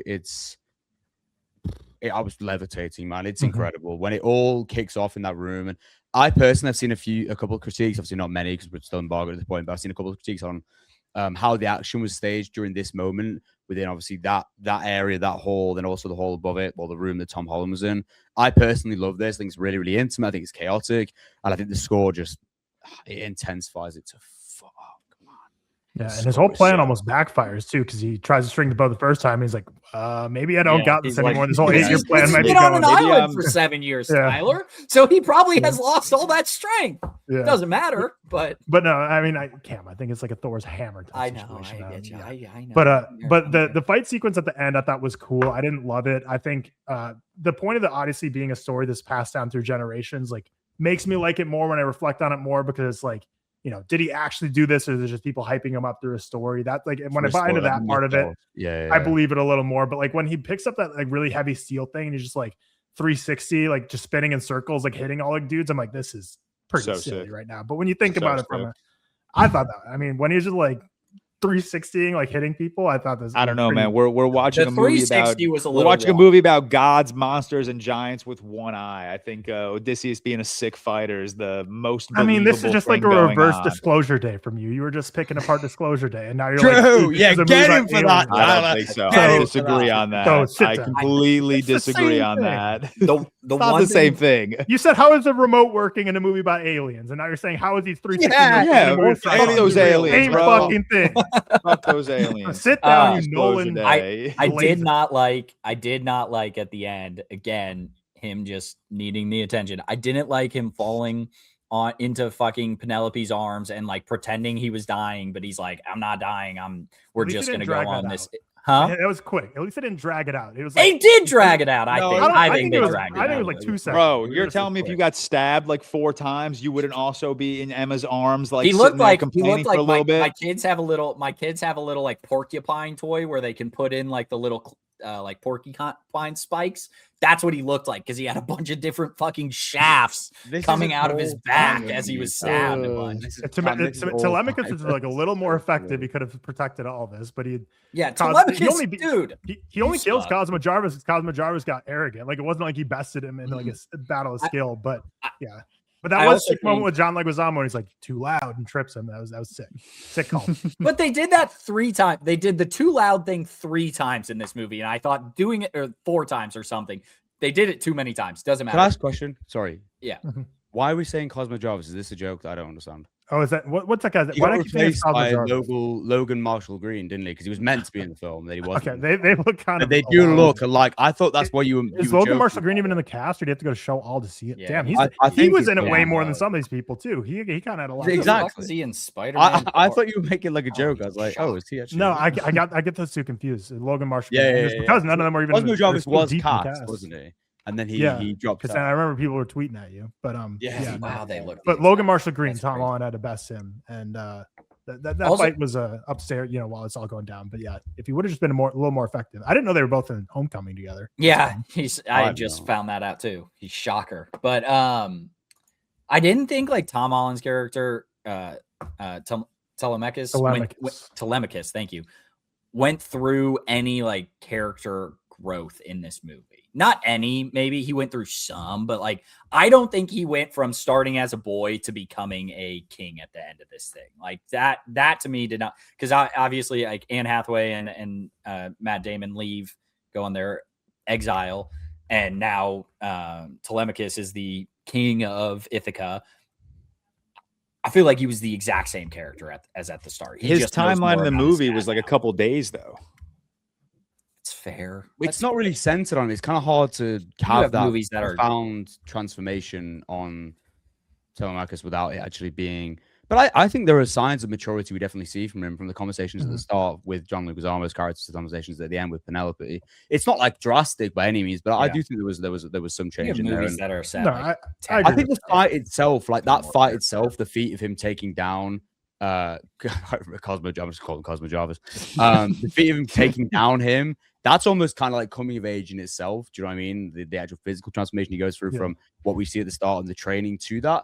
Again, it's slight, it's not much, but I think there are little things in that. That's I think there's a lot of mental and emotional growth through all the conversation he has. Because like a physical growth, not a whole lot. He's still not great at fighting at the end. But once you're not king, even like, that. I was thinking all the more guards will emotional do or it for you. mental. Like it didn't feel like he grew as a person or as a leader at all throughout this movie. I guess a lot of it just happens in his mind because you're right. Like a lot of Yeah. the movie is him listening to stories and learning these morals and themes from people that you don't really see him like piece it all together like an aha moment. Like But the entire movie, he's talking about how he could be king. I could be king. Like if we don't need a suitor because I'm about to come of age, I can be king. And it to me, it does not feel like at any moment during this movie, other than like he shouts at the crowd. So I guess there was like a little bit, but it doesn't feel like he's grown mentally to step into this fold of becoming king of Ithaca. Which I also love like it's very, Game of Thrones, House of Dragon vibes with how many people like are traitors and spies within like, his capital. Cause like Penelope's like making this like craft and she keeps just undoing it at the end of every day. So she never finishes it. And then Mia Goth just goes and snitches on her to Antinous. And she's like, by the way, she just undoes all her stuff all the day. And then just the framing of that as well, when she immediately runs out and you still see Penelope behind her and she just goes straight through. That was really, really cool. I love that moment. That was really, really cool. Yeah, Mia Goth's not in it much, but she got to make out seem she had about a, yeah, and she had a cool moment. Listen, she had a cool moment. good movie. Anything else we wanted? Any major scenes we've missed? I'm trying to think. We I'm didn't trying to really think. talk much about the Sun God. Well, you guys, I saw it 8 days ago. You guys need to tell me. Like, I need. Cam, I'm relying on you right now. I just said we didn't really talk much about the sun god and eating the cows and spent a little bit of time on it, but then right after that, I do like that the army was like, I'd rather die at sea than die of starvation, which to me, I don't know what's I would too. No, I would. Really? Starvation's Starvation's a slow death. I've heard like because you can survive. I've heard like, drowning 30 feels days. like you're getting crushed or something. Yeah, for like I- a few minutes. That's fair. Starvation. I heard drowning like feels like it's euphoric. I've heard that. I've heard it's like I weirdly. don't know. I don't know about Who the that. fuck telling us this? Yeah, Where's you the could prolong evidence? it, or you could Drowning. make it quicker. Just start swallowing the water instead of trying to hold your breath. Yeah. Just be like, accept the fate. But that was actually a cool thing. That was a great scene of when they were drowning, and it was just like, and then Poseidon and Zeus, like, he says like something like, and then they made their presence known or something. I don't know. He says something, but all the when you lightning only flashes. hear when it's pitch black, but you only see the thunder and the lightning, like popping and everything. That was awesome. That was a lot. Yeah, That was which is really sick. cool. Actually. I Which forgot they about that. they was filmed that really whole cool. scene like on the studio in LA in that little like pond they made, but yeah, with like the lightning and the sick scene. I love that. And then that's when the visuals really going crazy. I feel like, I mean, I was gonna say it was getting overwhelming in IMAX 70mm, but I guess there's no bigger screen, so I guess that's fine. If the biggest possible screen you see it on starts to veer on the point of being overwhelming, then I guess I'll never get overwhelming. Maybe screen X if I had it on my sides with these flashing lights, I'd be like, holy shit, get me out of this chamber. But it was one that I was like, man, I'm glad I don't have any like issues Like with epilepsy flashing or lights. anything, Epilepsy or anything. Imagine 4DX in some of these ship sequences. 40X and you're actually Getting getting struck waterboarded. by lightning. Yeah, you're getting waterboarded and shaking like crazy, and then someone next to you gets decapitated. Crazy. I actually didn't see this. I just saw a cam rip footage of like a big 70mm screen. Just already cam- out. No. Oh. Yeah, That was speaking fucking of 7mm, all you West Coasters listening to this that are gassing up City Walk, come to the East Coast, man. You've not seen a real screen until you've stepped foot in Lincoln Square. And if you go with George, you still won't have seen a real screen. You'll have seen 1/3 of it because you're so close that you can't. You're out the You front. can't see That's, the rest no, of it. you're Like, looking the around because Oppenheimer you're memes, immersing yourself Gordon in the Faces. world, brother. You're- Cam, no, you're middle, so middle. lost, man. Middle. You're so lost. dude. middle. Shout out Middle. Jeffrey Middle. who had gotten there earlier. Which, by the way, I have too much social anxiety for for this shit because I was there and there's a big ass line. I waited in for like 10 minutes. Apparently didn't have to. Could have just walked in because I was like, I've done that on a before. list of some sort. I've done that. But what he did you got wear, middle- Cam? You didn't respond to my text. Yeah, by you the said way. you wore their best dress. Oh, yeah, I dressed up. I wore shorts and a polo. That's it. And I didn't wear a hat. I thought they were gonna put a big ass picture of me on the screen and start bullying me. Start saying, "Look at this balding ass man." Meme, everyone points. At you. They genuinely, they straight up were about to. And it turned out to be a real screening that you actually got to watch the movie. The bully Cam Walsh. The bully Cam Walsh event. I thought it was going to be, or it was either that or I was going to get killed because I replied to this random DM on Instagram. You got DM'd about it? That's weird. Yeah, he DM'd me. He's a Purdue alum, so I had to trust him. Nice. And also I met Trevor last night. That was the name I could not remember. His name was Trevor. Nice. Shout out you. And it was very Now nice. let's cut a 3-second clip in his podcast of you saying at the beginning of the episode that you forgot the name of the person. Yeah, so it last really night sinks in that you now remember the name.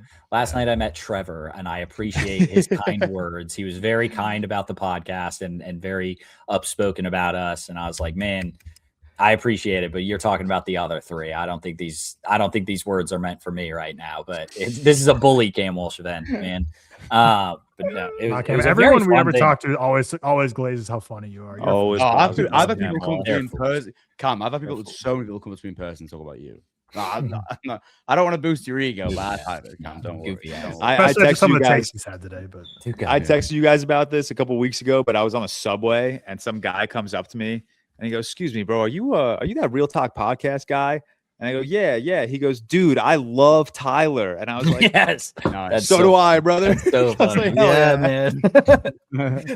That's the shit. Like that's the shit Odysseus was saying at the end, but he was talking about himself. He's like, "Man, do you know Odysseus? I love that guy.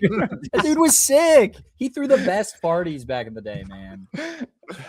speaking of parties, you know how at the beginning of every feast, like Travis Scott recites that whole thing. Whoa! Like, how many years has it been? I'd be like, dude, let me eat, man. You've said the same speech.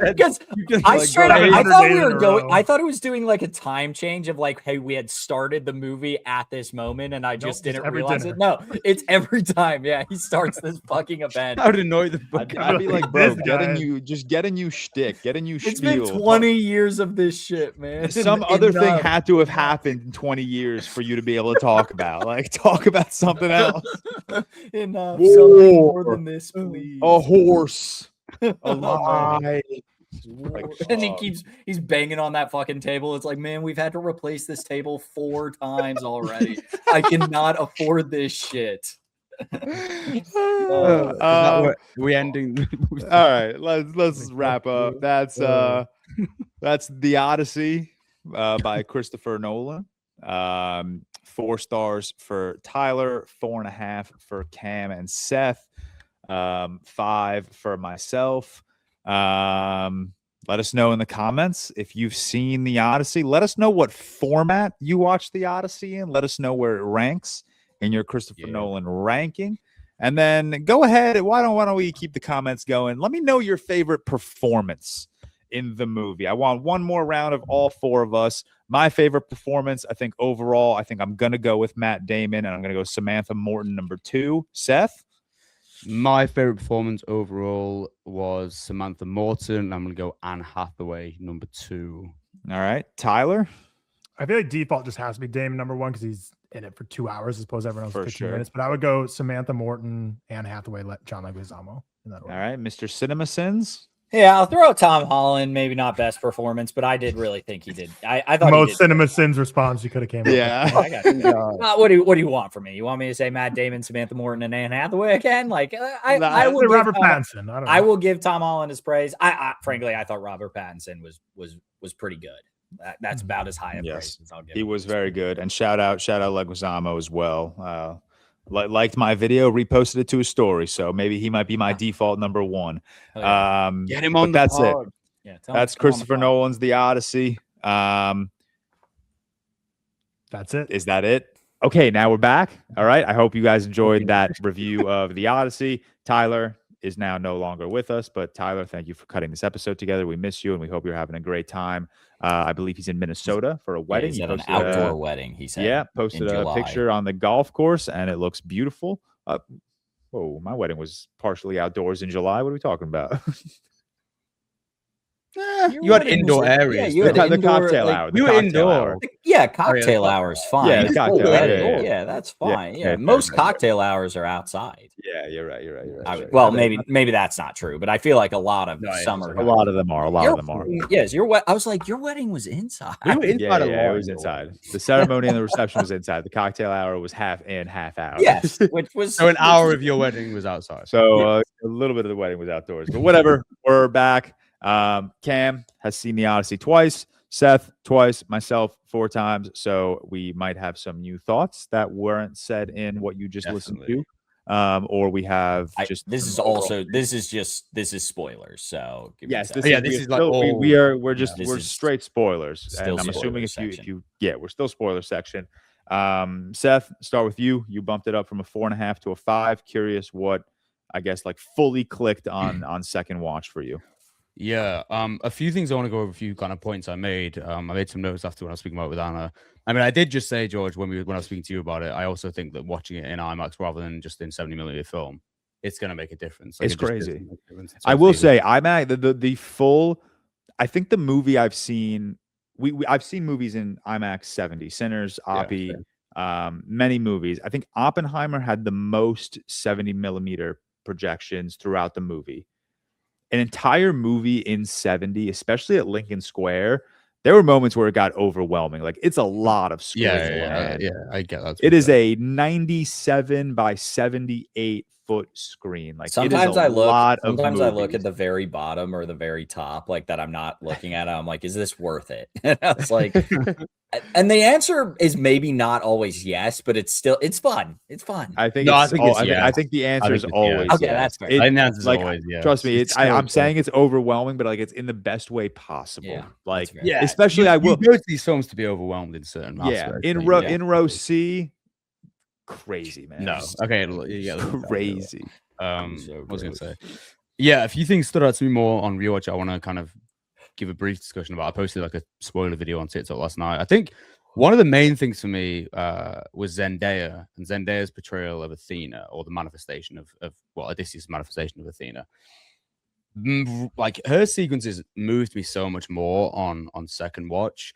Because I think that when you have Damon, who, as we spoke about last time, is just constantly reckoning with guilt the whole film and reckoning with shame after the actions. And that's why I think the structure works so well, because it gives you these like little memories, little reflections, little postage stamp like moments. But there's one scene I wanted to just speak about briefly, and that's when Odysseus and Penelope have their first reunion, right? And she's behind the favorite conversation. Oh man, yeah, and they're speaking, and then across from Odysseus, Athena pops up, and that's during the moment in which we get the flashback to the siege of Troy. You get the really, really iconic cut the head off the Athena statue, and it drops down after it showcases Zendaya, and she's at that moment like tears are just falling down her face. You've got Odysseus who's just kind of overwhelmed. You've got Penelope's eyes really just behind that closing door. And even though obviously we speak about the sequences in this that are amazing, like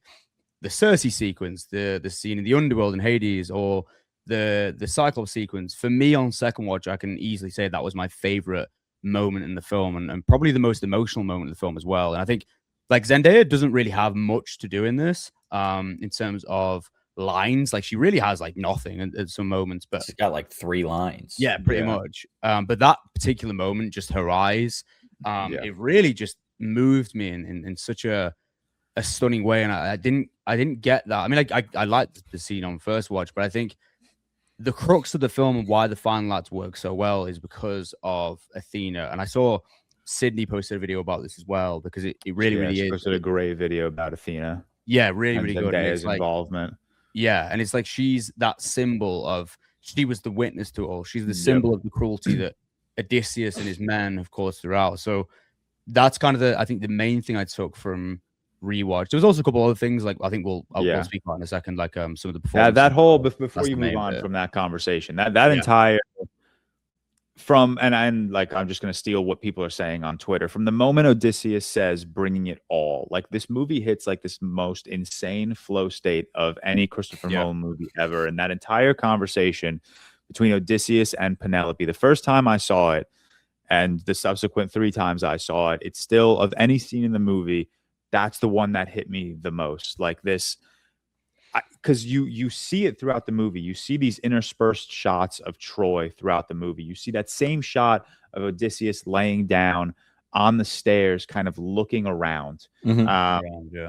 And when he's talking to Penelope at the end, you kind of see all of these moments of Troy that you've been seeing for the last 2.5 hours from this very different perspective that Odysseus is throwing at us, talking about breaking of Zeus's law. Not really a twist, but talking about the fact that Odysseus and the Greeks, they are the sea people. They are the ones that are going to move this world out of its Bronze Age and into these dark times because of how quickly the events of Troy have spread around the world. Like, I think it is just such a brilliant. And again, Seth, when you watched the movie for the first time before I watched it, so when you said in a way this is the perfect follow-up to Oppenheimer, I was so interested like what you meant by that. And now like I completely understand what you were saying, and it is this man in the same vein as Oppenheimer grappling over this gift he's given to the world that turns out to be his biggest failure. And I love, I'll just keep shouting out the House of Cinema podcast because Joe said something in his Letterboxd review. He basically posed a question, and it was basically like, what if your greatest achievement is also your biggest moral compromise? I don't know if those are the exact words Joe used, but I love that question. I love Nolan posing that question in his last 2 movies. And I think it's just absolute. And then, bro, I swear to God, Ludwig's score, dude. The score is so good in that moment specifically. Every single watch of mine, the score got better and better, and it was you do notice it more, don't you? The score when he's talking. Yeah, that is what I will say. The review everyone just heard. You probably heard me and Tyler say that the score is very subdued. Compared to Oppenheimer, I still think it is. Compared to Oppenheimer, anything is. Yeah, compared to Oppenheimer, anything is subdued. But on second, third, fourth watch, I think the score is so much more prominent. Like, what, dude? When they get to fucking the underworld, and it's like, I was like, no, I was like, shut the fuck up, bro. Like, I was. The score when he's talking to Joe Manganiello, Joe Manganiello. Who? John. I'm talking. I'm saying fucking no. The guy who I'm talking. I'm saying the guy who plays Flash in Spider-Man 2002 for some reason. That's where my head went. I'm sorry. I had my name all wrong. I was Joe Manganiello is the guy who plays Flash in 2002 Spider-Man. I apologize. John Leguizamo. There you go. Who I'm trying to talk about. The score that is playing when he first reconnects with him is far and away like the best in the movie. It is so good, and that's something I noticed on second watch is like how incredible it was from that moment on. But that like specific moment when he's talking to him and caring for him in the house that he's in is so good, man. He stood out to me a lot more on rewatch as well, John Leguizamo. I liked him on first watch. I loved him on second watch. I think he's he's still two performances that I think on like second, third, and fourth watch that like really stood out to me that I don't think I like appreciated on first watch. Himesh Patel, that's in the movie. Even better. He's the perfect character, man. He's the perfect character. Like that is such a dude. Like, hey, Himesh, I want you to be in the Odyssey. And not only do I want you to be in the Odyssey, I want you to be the guy that opposes Odysseus and has to go face to face and toe to toe with Matt fucking Damon. Like that is such a daunting task. And I think he just completely fucking like killed it. After the whirlpool giant snake scene, when he's like, you knew, and you didn't tell us. I was like, dude, this is just so like, he is so good in this moment. One of my favorite line deliveries of his is such a like inconsequential line. When the second village they raid, or no, the first village they raid after Troy, he's like, "Why did you not like take us in?" And he goes like, "I thought you were sea people," and he's like, "No, we're Greek." And it was great line delivery. If you rewatch it, incredible line delivery. Even that comes full circle. Like the realization at the end when Odysseus was talking to Penelope and being like, "Oh shit, they are the sea people. They are the ones that." But like you can kind of see it throughout as like you could absolutely burn that see village down. They obviously attack the Cyclops, and then they burn. They go to what are the big dudes?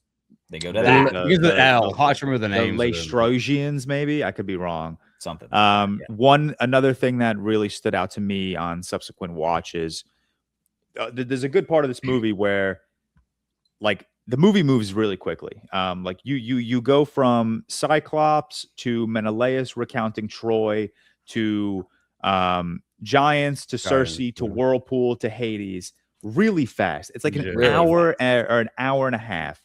There are moments after all of these trials and tribulations where Odysseus just has like this moment to reflect. And when he's leaving Hades, you see him looking out back at the dead. When he's leaving the giants, you kind of see him like in a fetal position in his ship, and it cuts back and forth to Troy.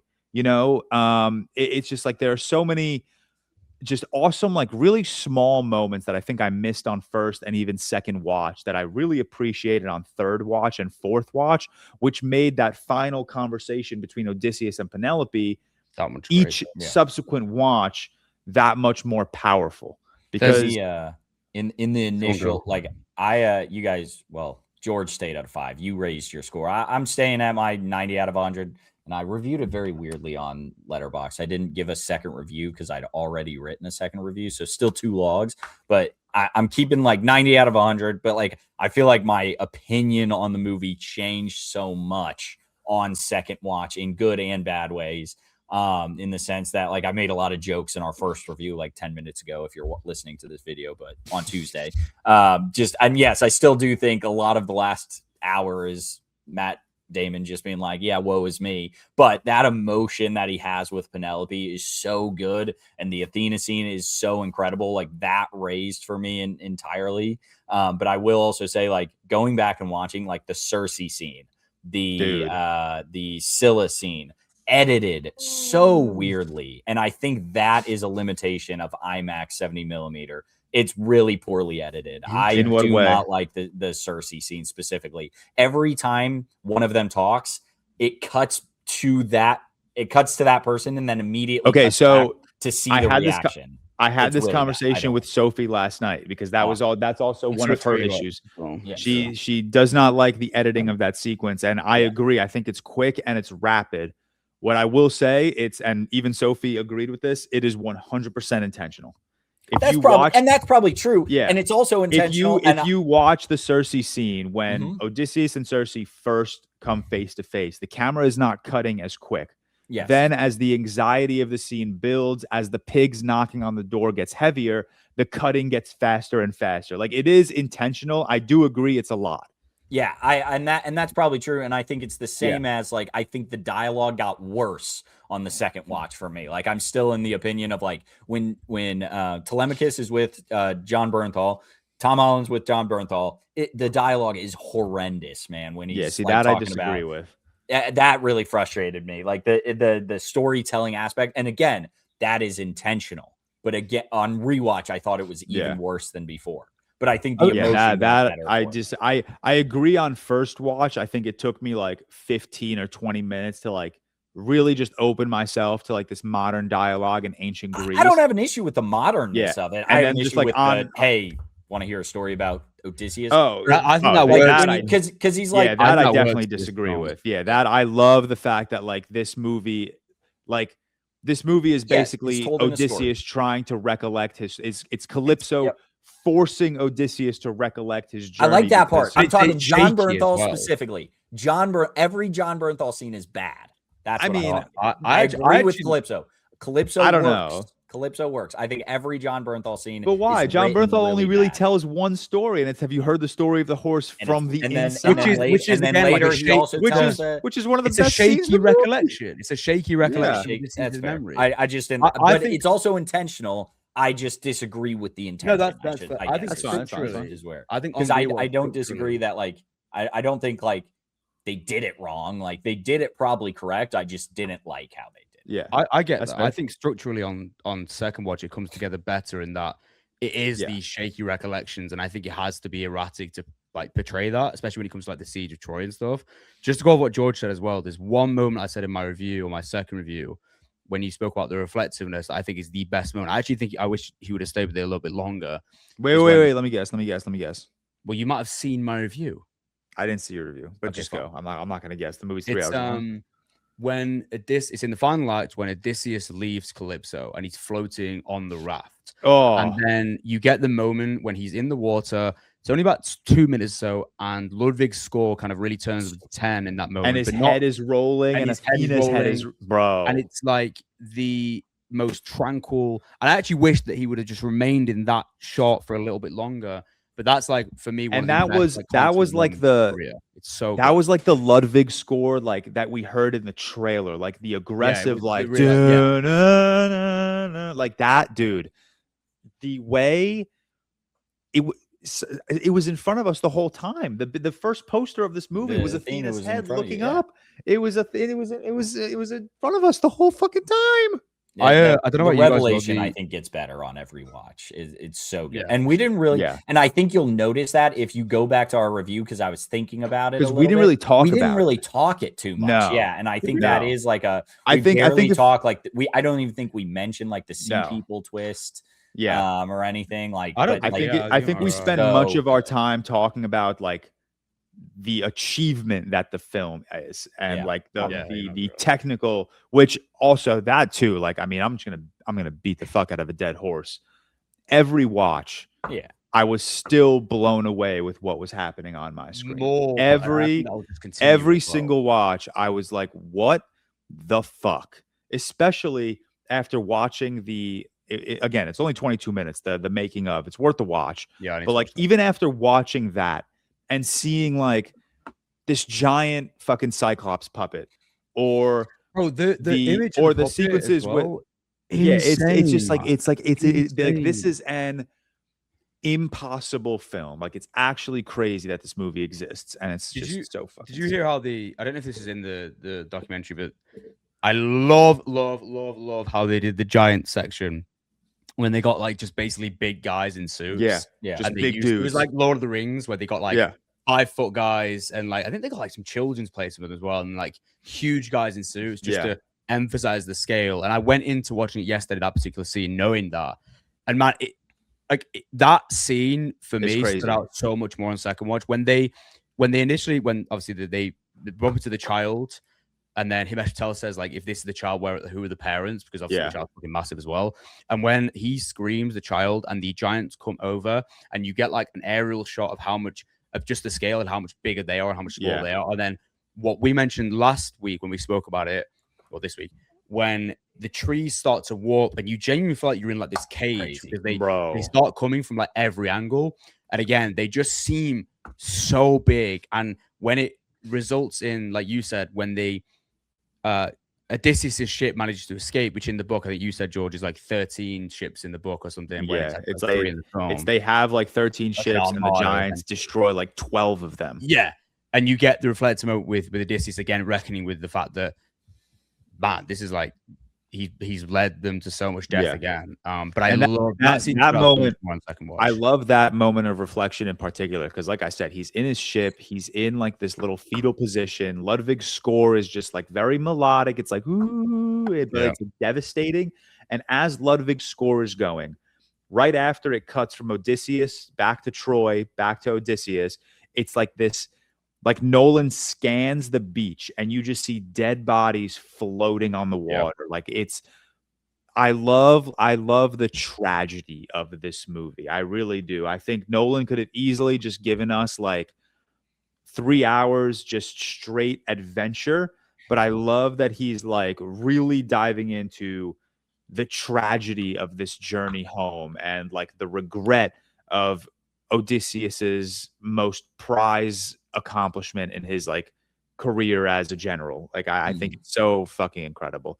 Which is why, like, I think the Hades scene works even better on rewatch as well. Yeah. That conversation with the Fallen, especially with Sinon, Elliot Page's character, who I think is like he is Incredible great, in that by the way. scene. That scene, Incredible oh my in god! that scene. And then when I can't say his name, what's his name? Benny Agamemnon. Agamemnon. Yeah, when he comes up as well, that sequence, regardless of how it looks, by the way, because I think the foggy kind of gothic aesthetic is amazing. Yeah. The conversation is amazing. It's again so reflective in the most dark and tragic way, and you kind of see Odysseus after every moment when they have to drink the thing to say their piece or whatever. You see those moments of reflection between that I think is so beautiful, and that moment really stood out to me in rewatch as well. I'm excited to watch that again because how they shot some of these moments, man, it's actually crazy. insane. One thing that The behind the scenes of that, of them, did you guys see of them talking about like they buried the stunt actors and they were like, if there's like one pound of sand extra, like they'll basically be suffocated down there or something, which, you know, you can always say that sort of thing, but just the idea of burying stunt actors is insane for that. It's crazy. Literally burying stunt actors. That's Same so thing, Nolan, though. like also one thing I thought, like, this is obviously not like that great, but like the dolphins, I'm sure Shout you out guys the know that. dolphins. Yeah, saw that one. Yeah, the dolphins were practical. They were just shooting Matt Damon looking into the distance, and dolphins just happened to fucking swim by. Like, that's fucking crazy. It is insane. It was fun. Like, Which Hey, is you also put that why on I the could soundstage. never. This is why I could never be a fucking actor. Because if I was Matt Damon, I'd be like, dolphins, yo. like, yo, you see this? Are we You getting? guys get that? Like, Please tell me you I would got have that. been out of it. and the fact they did the Cersei scene practically as well with the body like Dude. modification, the warping. Like fucking I when that scene came on, I just was like, oh, I need to look at Anna's face right now. She was like, what the fuck is going on? Like, dude, it was what insane. on So Friday, I saw it with Rob, Corinne, Victoria, and a bunch of like other friends. And it was me, and then to my left was Victoria, and to her left was Corinne. When John Leguizamo threw that dog off, the cliff, yeah, same.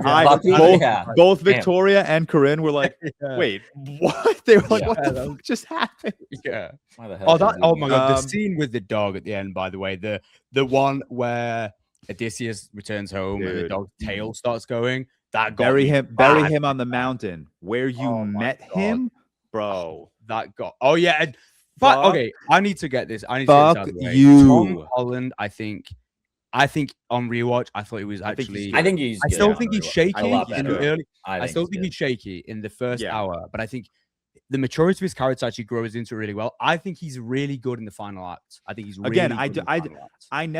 I never think his performance is shaky or bad. I just think it's tough that he's acting Acting the alongside, entire yeah, movie sure.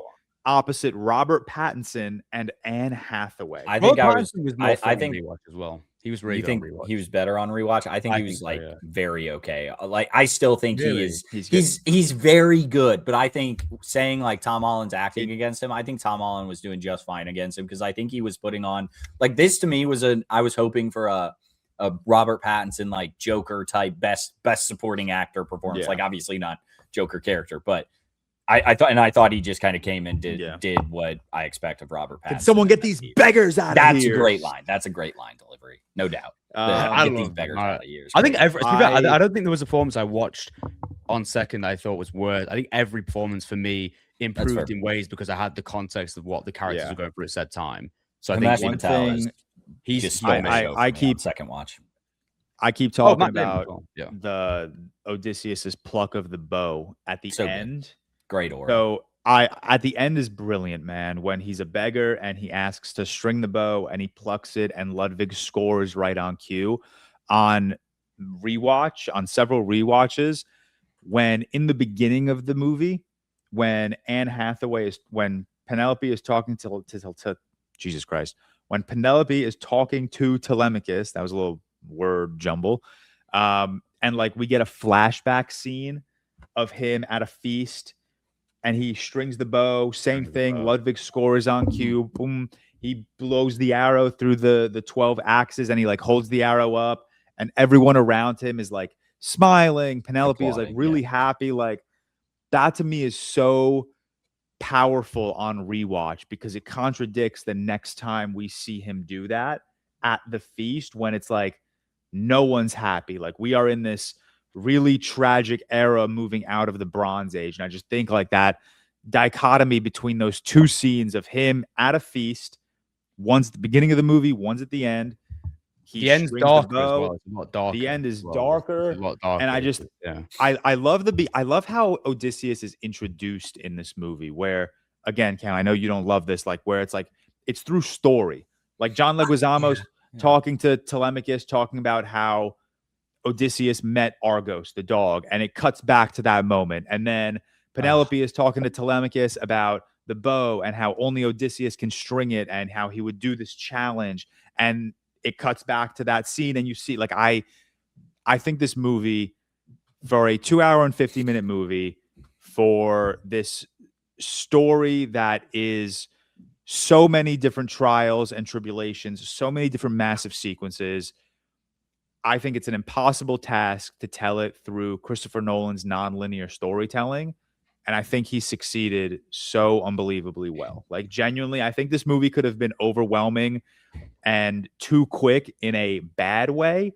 I think it's overwhelming and cut back and forth and edited together in just the best way possible. Yeah. I agree. I have a take about this, and I mean this well. I think it's probably Nolan's longest film. Thoughts? Say that again. Sorry. I think it's probably Nolan's longest film. In feeling. See, I think this movie flies by. No. But I mean longest in like the most complimentary fashions, in the how much he's able to get in terms of the big and small sequences. I think it feels for me. It felt like I was sat there, even though it flies by. It felt like I was sat there ages, and the amount he manages to squeeze in within 3 hours, it's insane. Because realistically, I think with most people, this would feel like the most rushed shit ever. But you still get time in between each sequence to reflect on those moments. Yeah, and that's a very, very hard thing to do. It's a very, very, very hard thing to do. Again, this is so, I think the fact that this movie's under 3 hours to begin with, which makes sense because IMAX reels can only hold 3 hours. 3 hours. And if this is entirely in IMAX, it can't be more than 3 hours, or else he should have stretched that shit to 2:59 again, like he did with Oppenheimer. That's what I'm saying. Just give us 6 more minutes, bro. Just give us 6 minutes of Ludwig's score and blood. I want just give us 6 more minutes of Damon on plucking, bro. I just need 6 more minutes. Pluck that fucking bow in my face. But no, I agree. I think this movie, I mean, I say this for all Nolan movies, and I can say this in particularly for Oppenheimer and the Odyssey. I think these movies just move so well. I mean, Nolan took a fucking biopic and turned it into a 3 hour thrilling epic. Like, he took the Odyssey and made it feel like an hour and a half. Like, I think it's fucking crazy how well this man can move from scene to scene in his movie. Like, I just think it's fucking ridiculous. It's insane. Complimentary, of course. Yeah, it's insane. But all right, that's just one tweet that I want to shout out that I think is the funniest tweet I've seen about this movie. Is like, someone was like, I want the extended version of this movie where God, what's his name? Antinous just keeps yelling about getting different weapons in the bed. He's like, grab the Glock. Yeah. Just as it goes through time, and he's just I do love that. I think at this point, like, that's so become funny. A trope where like the big, like, mean person of a movie turns out to be like the bitch at the end. Like, I do love that trope, and it does happen a lot in movies. Also, Cam, we're gonna end here on fourth watch. Telemachus absolutely killed that man. I was waiting for that, and also on that's fine. I could be wrong, but I could. It is the exact same. I was still looking for it. Yeah, it's the block. It's the exact the same kill, but I don't think he doesn't like. It's the exact. I don't know. He opens his body. He opens his body. He gets stabbed. I guess. No, he grabs the guy's arm, wraps his body around, and slits his throat like this. It's the exact same move. I do go back to, he's not wearing that fucking pin once, other than on Hades, where they're at Hades. I see it because he pulls out the wooden stick like for the Sinon and Antinous. and you see it there. But other than that, he's not wearing that fucking pin once. No one would have known he had that thing on him. He's holding it a lot. He's not wearing that thing once. Again, more cinema sins, but that one I will give you. I will give you that one. That's fine. Not a big deal. But all right, 5 stars longest for review myself and Seth, 4.5 for Cam. Tyler has still only seen it the once. 4 stars for him. Has it moved up in your ranking, George? I think it's still gonna stay at 3 for me. I still don't. What's that behind? It's behind Dark Knight and Interstellar, and then Odyssey and Oppenheimer. Wow, ahead of Oppenheimer. But listen. Interstellar, Odyssey, Oppenheimer, Interchangeable. 2A, 2B, 2C. I even add the Dark Knight. It's 1A, 1B, 1C, 1D, dude. Don't ask me to rank this filmography. Let's move on. Some trailers and movie news before we wrap up. Light week on that. We did get a trailer for Alejandro G. Iñárritu's Digger, starring Tom Cruise. I'm super excited about this. I think we're just due for like a really fun political satire. Mickey 17, George. Mickey 17. Well, come on. It's a good movie. Yeah, I feel like people really didn't like this trailer. I didn't have an issue with it. People I love this trailer, man. People hate, like, some of the tweets I was seeing. Like, we think Eggers is hated. People like this, and Iñárritu is. I think The Revenant is perfectly okay. And Morris Perez, which the other day, I think is amazing. What was Birdman? I think is good. Birdman's great. Birdman's good. Great. Well, I don't love Iñárritu apart from that one. Actually, I really enjoyed, but it's stylistically he rubs a lot of people the wrong way. And I saw a lot of comments about the trailer. I think the trailer looks fun. I'm always excited to see Tom Cruise in these sort of roles again. I don't think the trailer looks amazing, but I think it looks interesting. The cast is great. You got like John Goodman, Riz Ahmed, Sandra Hüller, Jesse Plemons, obviously, and Tom Cruise. And a lot of the critique for it was that it's quite bland and colorless in scenes. And while I agree to a certain extent, it's obviously a stylistic choice. And I saw like tweets, people comparing it to like Deadpool and Wolverine and saying, what's the difference here? One is a stylistic choice. One isn't. Let's not beat around the bush. Like, let's not compare the two. It's ridiculous. But I think people have gone, like, I saw tweets where it's like, if you're excited for this film, you're an idiot, blah, blah, blah. Why do people hate Iñárritu so badly?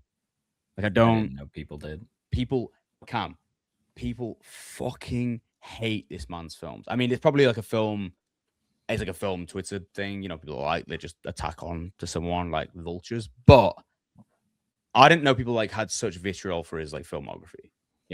It's just weird to me. I don't really. I'm gonna be honest. I haven't seen any Iñárritu hate on my timeline, but my timeline's also a lot of just tennis and Odyssey right now. You've blocked all the people that hate on him. I have not. I've blocked a good amount. Okay, but that's not honestly. I was surprised by how much people hated the trailer. I think it looks cool. I think the trailer looks great.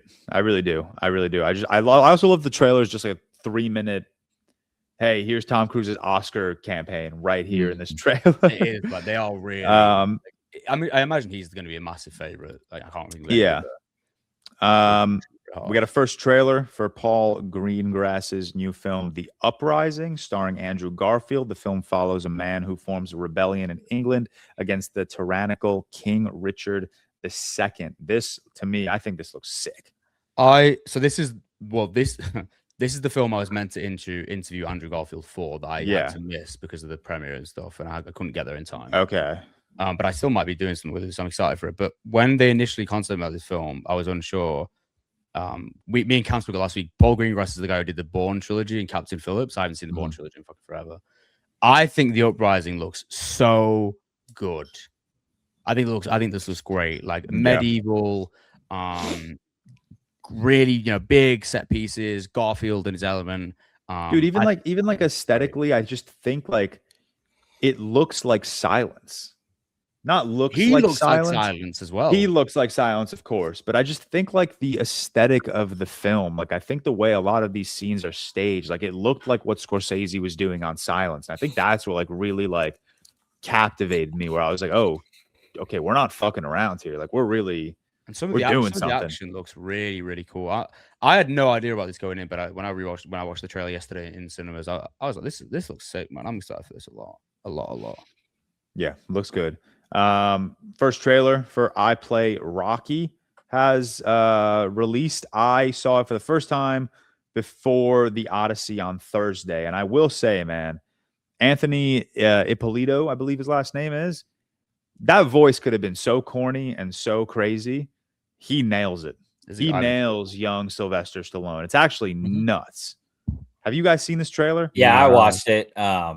It didn't move me a ton, but No, yeah, the trailer didn't move me that much. No, I agree with you that he sounds very good and he just looks think like he Rocky, sounds like very and looks so much like Sylvester Stallone in the 70s. I think it's fucking crazy. Yeah, that's true. That's true. Moving on, we have a first teaser for the Batman Part 2, only to announce that Get the fuck out of here, man. Yeah, fuck you, Matt Reeves. Dropping a little fucking camera. It's not Matt Reeves' fault. I don't give a fuck fuck. JJ Abrams. Fuck JJ Abrams, bro. Fuck JJ Abrams, man. Fuck you, JJ. We're getting a JJ Abrams Glenn Powell pick on the move that. You scum. What are you doing? Oh, also that delayed the teaser, like not even a teaser, it's a fucking camera test. Sorry, It's a that good looking camera test. Though. Although they're longer though. Yeah, the ears are longer. The ears are longer. Which I do new like. New fit. So Batman Part 2 has been delayed another 3 months to February 18. 2028. 6 years, by the way, and it's 6 years in between the two is genuinely irresponsible. If you remember correctly as well, and correct me if I'm wrong, I might be wrong. The Batman, I think, was delayed a year, meant to release in 2021, came out in 2022, right? Yeah, around I think so. I think they shot Batman right in, I'm gonna say 2020, 2019, it might be 2019. They started shooting the Batman, right? Robert Pattinson was what, like 32, 30, like probably 33. Yeah, like Matt Reeves is so he's so lucky he cast a Bruce Wayne that doesn't fucking age. Okay, he's so lucky. He's got to age soon though. In Batman Part 3, when he's 57, he's gonna look different. There's not gonna be a Part 3 at this point. Well, yeah, God, we're seriously not going to. They better have Part 3 written if we're gonna get it. Part 3 shot. They better have it shot. Yeah, it's straight up irresponsible. Our Batman. Our Batman Part 2 episode is straight up going to be ReelTok episode 300.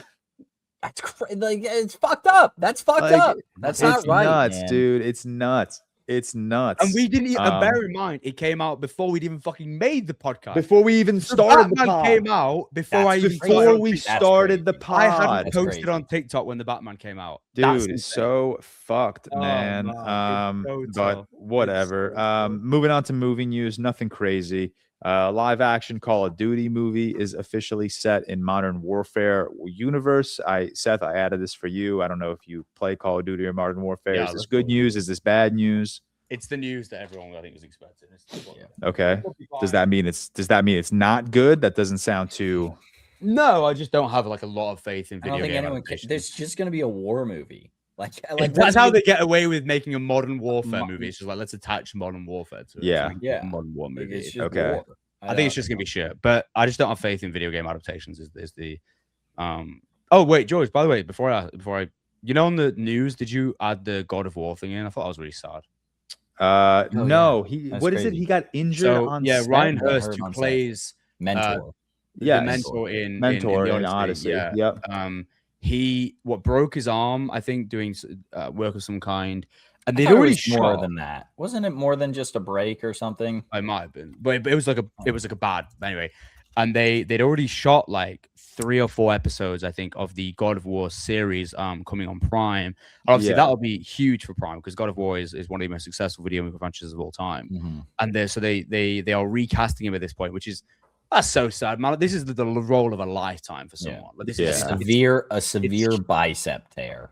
Okay, so like so there's going to be like a lot of recovery needed, but they already shot a few episodes, and yet they're still choosing to. So what is it going to be? It's going to be him for the first 4 episodes, and then someone else. They're reshooting his. They're reshooting the whole thing, like his scenes, which is a lot, obviously, but which is a lot because he's that's devastating. Yeah, really tough.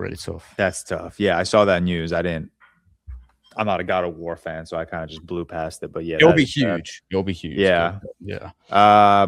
The Odyssey is now tracking to pass 257 million in its worldwide opening weekend. This is such a hand rub, little.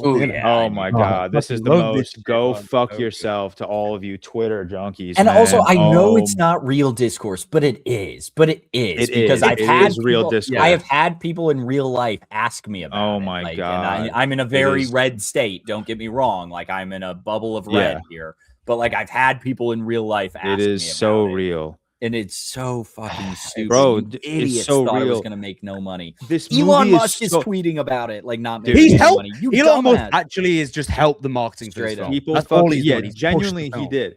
He's Bro, pushed the people film. thought this movie was gonna flop. This movie is sold out at every theater in New York City until September. Same in here, same in London. You're not a real person if you thought it was going to flop. Like if you I thought it was gonna left actually flop, you're the not real. Odyssey last night, and I was almost emotional because I knew that was the last time I was going to be able to see the Odyssey in that theater, because there's no way I'm going to be able to get tickets for it. Yeah, it's insane. It's nuts. It's so great, man. Like this guy gets a blank check. He does what we consider to be one of his best, at least, you know, me and George. Do you know what's crazy? He's doing amazing. We've been watching a lot of just like Nolan interviews this week, and he was on Jon Stewart, and he was basically saying, he was like, honestly, Christopher Nolan was saying, he was like, I don't know if I would have been able to do the Odyssey had the success of Oppenheimer not been as great. Like, isn't it crazy that even Nolan needed Oppenheimer? Like at that point in his career, he had made the Dark Knight trilogy, Interstellar, Inception. I think maybe it's the studio, you're looking at it and being like, Oppenheimer is this historical biopic, and they don't tend, you know, in those factions, they don't tend to do that well. And was it R-rated, Oppenheimer? Oppenheimer? Oppenheimer was R-rated. It had boobs. Remember? Oh yeah, you're right. It did. Is that an R-rated? Okay, fine. Yeah, our boobs R-rated. And it made R rating was like for fuck and gore. No, boobs are R-rated. Any naked body part is R-rated. Oh. And he made what, like 950 million or some shit? Yeah, it was just shy of a billy. Yeah, so it was just shy of a billy. Yeah, we would have like never seen the Odyssey if it wasn't easily. Because like you said last week, the Odyssey was like 250 million. Yeah. Or something. This is like the highest opening for a movie in Greece in however long. Or it is. I saw that, and I absolutely believe. Yeah, and like it's just so funny that like people are masking their like racism too. It's not authentic to Greek. Yeah, Bro, I'm Greek. Yeah, the George is Greek. We have a Greek. Yeah, there you go. There you go. Also, in the movie, when that dude is talking in Greek, I was just kind of looking around. I was like, "You guys got no fucking clue what he's saying," because there were no subtitles, and I was like, "I'm getting every word of this." By the way, because they translate it for you 1 minute after. I know like they say it immediately. They were like, "Wait, what did he say?"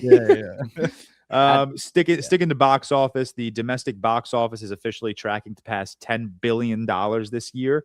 For the first time since 2019. I about the Odyssey then. I was like, what the fuck is that? Yeah, it's and this is on top of, and it's worth noting, it's worth noting on top, like it's gonna hit 10 billion. The superhero movies are not carrying it. Like they're that's the biggest thing, isn't it? I think that 10 billion is including Brand New Day and Doomsday. It's tracking. It's for 10 tracking to 10 billion, but it's not including it. I mean, it obviously is including, but Supergirl, Mando, and Grogu, the shit that's come out this year is not like helping as much as it could. But still, Moana's exactly. Even Minions isn't doing that well, which is kind of Minions is not doing as well as it could. It's still not. It's crazy. Like we have. I mean, this is again. Like I love movies so much, man. In a year where we have a Star Wars movie, a Minions movie, a live action Disney movie, we're seeing the success of movies like Obsession and Project Hail Mary and insane. Like, I mean, I'm still going to throw the Odyssey in that, but I don't think anyone actually expected it to flop except for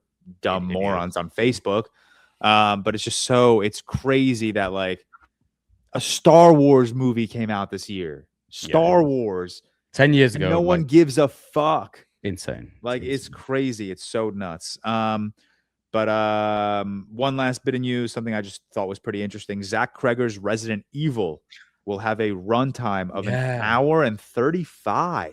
Which I do like, because I think it's going to be a case where he is literally like traversing Just through on the run elements. the entire time. Yeah, just escaping, traversing through elements, and it's going to be like video game. I quite like it. This is going to be I Zach Kreger's Odyssey. Honestly, this man is just going to go from shitty trial to shitty tribulation for an hour and 35 minutes. Yeah, I'm so excited for it. Comes out in what, like middle of September, something like that. Yeah, I actually don't know the release date. So excited for this. I'm very excited about that. Did you guys, before we wrap up, one more thing? Did you guys see the trailer to Other Mommy before the Odyssey? No, bro, please go watch. 70mm, please. baby didn't have any trailers. Bro, I didn't. Oh, we didn't. Wait, I didn't get Dune. Did you guys see Dune? No, I didn't get Dune. Dune. Wow, you get Dune. I saw Dune. Yeah, Dune is crazy. No, I didn't see it in 70mm, so that's why. Dune. I didn't even get the trailer for Dune. It was really Wait, first of all, I got trailers and Dune before my 70mm screenings. Like, people fucking lied about that. I got Dune. You didn't get any trailers? No. We got trailers and then Dune and then the Odyssey. I didn't even get trailers. Okay, but anyways, I got Dune. 7:10 start after Dune. Bro, that first shot of Dune when those things leave and it just opens into the sky and it's silent. Almost shit, man. Bro, I so genuinely good. I heard my theater silent, bro. Like silent. Like my theater shoots out. It feels like you're on a roller coaster with dude. it, man. It's fucking so and then good. the bullets flying through the air. It bro, sounds like it sounds like in Attack of the Clones, the gun that they have on Slave One on Jango Fett's ship. Yeah. Oh, it's dude. so good, man. Seth, man, you're missing out, bro. I'm Seth, sorry. you are I'm not missing gonna out. fucking No Timmy, just Stilgar in this one. Yeah, just Stilgar. No Is it the Timmy. one We that got- you saw at CinemaCon, George? Is it the same one? It's the same one. The one I saw at Yeah. CinemaCon was maybe like another 3 minutes, though. It was a Oh, little really? longer than one- what they're is it showing. like the opening scene. It's like the opening, like I think we Yeah, saw yeah, the yeah. opening like 5 minutes. I think CinemaCon was like the opening like 8 minutes, maybe. Okay. Oh, okay. I didn't know. I forgot you'd already seen this. That's awesome. Yeah. So So we good. saw just a little bit more, but it was dude, so sick. I leaned over to Emma and I was like, "Are you gonna be mad?" I was like, "I know you're already not happy about the IMAX sitting up seats. I'm sorry to tell you, you're also getting a Dune Part 3 first look in here." I can't be mad about that. Whoa. Okay. We what? just got so we have discussing film like notifications on Oh God, what did they say? no, nothing. We have discussing film notifications on the ReelTok Twitter, like on. And Yeah. I just got a recommendation from Discussing Fish. But when I had looked at it, You got fish. I thought it was discussing, like I had opened it up because it said like discussing whatever. And it was like all I saw, of course, was the official cast of X-Men reboot. And so I was like, whoa, live on pod. No, but then I read it. It's Discussing Fish. I'm like, why are you recommending this? You got fish. Pitbull as Charles Xavier. Yeah, So you got fished. I'm sorry. You got fish. I didn't get fished. I got myself. Before we wrap up, Seth, World Cup predictions. Well, oh man, bro, I literally like basically cried the other day. That was so sad. We're out. So, although, did you watch the game last night? 6-4. By the I way, didn't watch the game. I was out No one before the watched game happened, man. Bro, I couldn't watch England after their fucking game against Argentina. They go up 1 goal and they decide to start playing 10 men line George, back. don't get me started. That is, All right, but who's winning the final? I'm gonna go Spain. It'll be 1-1, and then Spain will win. They'll score in the 114th minute and make it 2-1. That's my prediction. I'm gonna go the exact opposite. I'm gonna go Argentina. It's gonna be 1-1 at the end of regulation, and then Messi is gonna score in the 117th minute. Okay, come. I think Argentina wins. I don't have this like, I don't care for soccer, so I don't have this like love for Messi as much as most people do. I was cheering along with you last week, Seth, because Thank Thank you. I like you more than I like Messi. I appreciate that. Yeah. But I honestly I do think narratively I'm sure Argentina wins. Give a score, Cam. Give a score. Oh. Give us a 2-0? ridiculous score. 2-0. Did bro just say 2-0? nil? Yeah. What do you mean? That's nil. I know. It's just funny. It's just That's funny well hearing a known. man That's- from Indiana saying nil. Oh, you said I got you, man. I got you. I'm Um, cultured. All right, that will wrap up Real Talk episode How long is 202. this episode going to be? by It's the going to way? be very dude. long It's because like our three Odyssey and a half review alone was hours. like what, an hour Jesus. 45. It was almost 2 Oh, it was hours. I 2. think. Yeah. Yeah, this is going to be a long episode. So if you've made it to the end, let's comment down below your I favorite had spoilers performance. on that whole time. I'm so sorry, Tyler. Did you? That's okay. I didn't notice. no. Comment down below your favorite performance in the Odyssey. Comment down below where the Odyssey ranks for you in your Christopher Nolan ranking. And that's it. That'll wrap up. On Wednesday, we have a real quick. We are going to be drafting our best or favorite performances across any Christopher Nolan film. On Friday, we'll be dropping a real quick. We will be drafting 2 drafts this week. We will be drafting the best lead actor performances of the 21st century. And then Saturday, for our patrons, we will be doing a review of Days of Heaven. So we will see you guys throughout the week. It is Monday when you guys are listening to this, most likely. So enjoy the rest of your week. Enjoy the Odyssey if you're seeing it for the first time this week. And that'll wrap up ReelTok episode 202. Peace.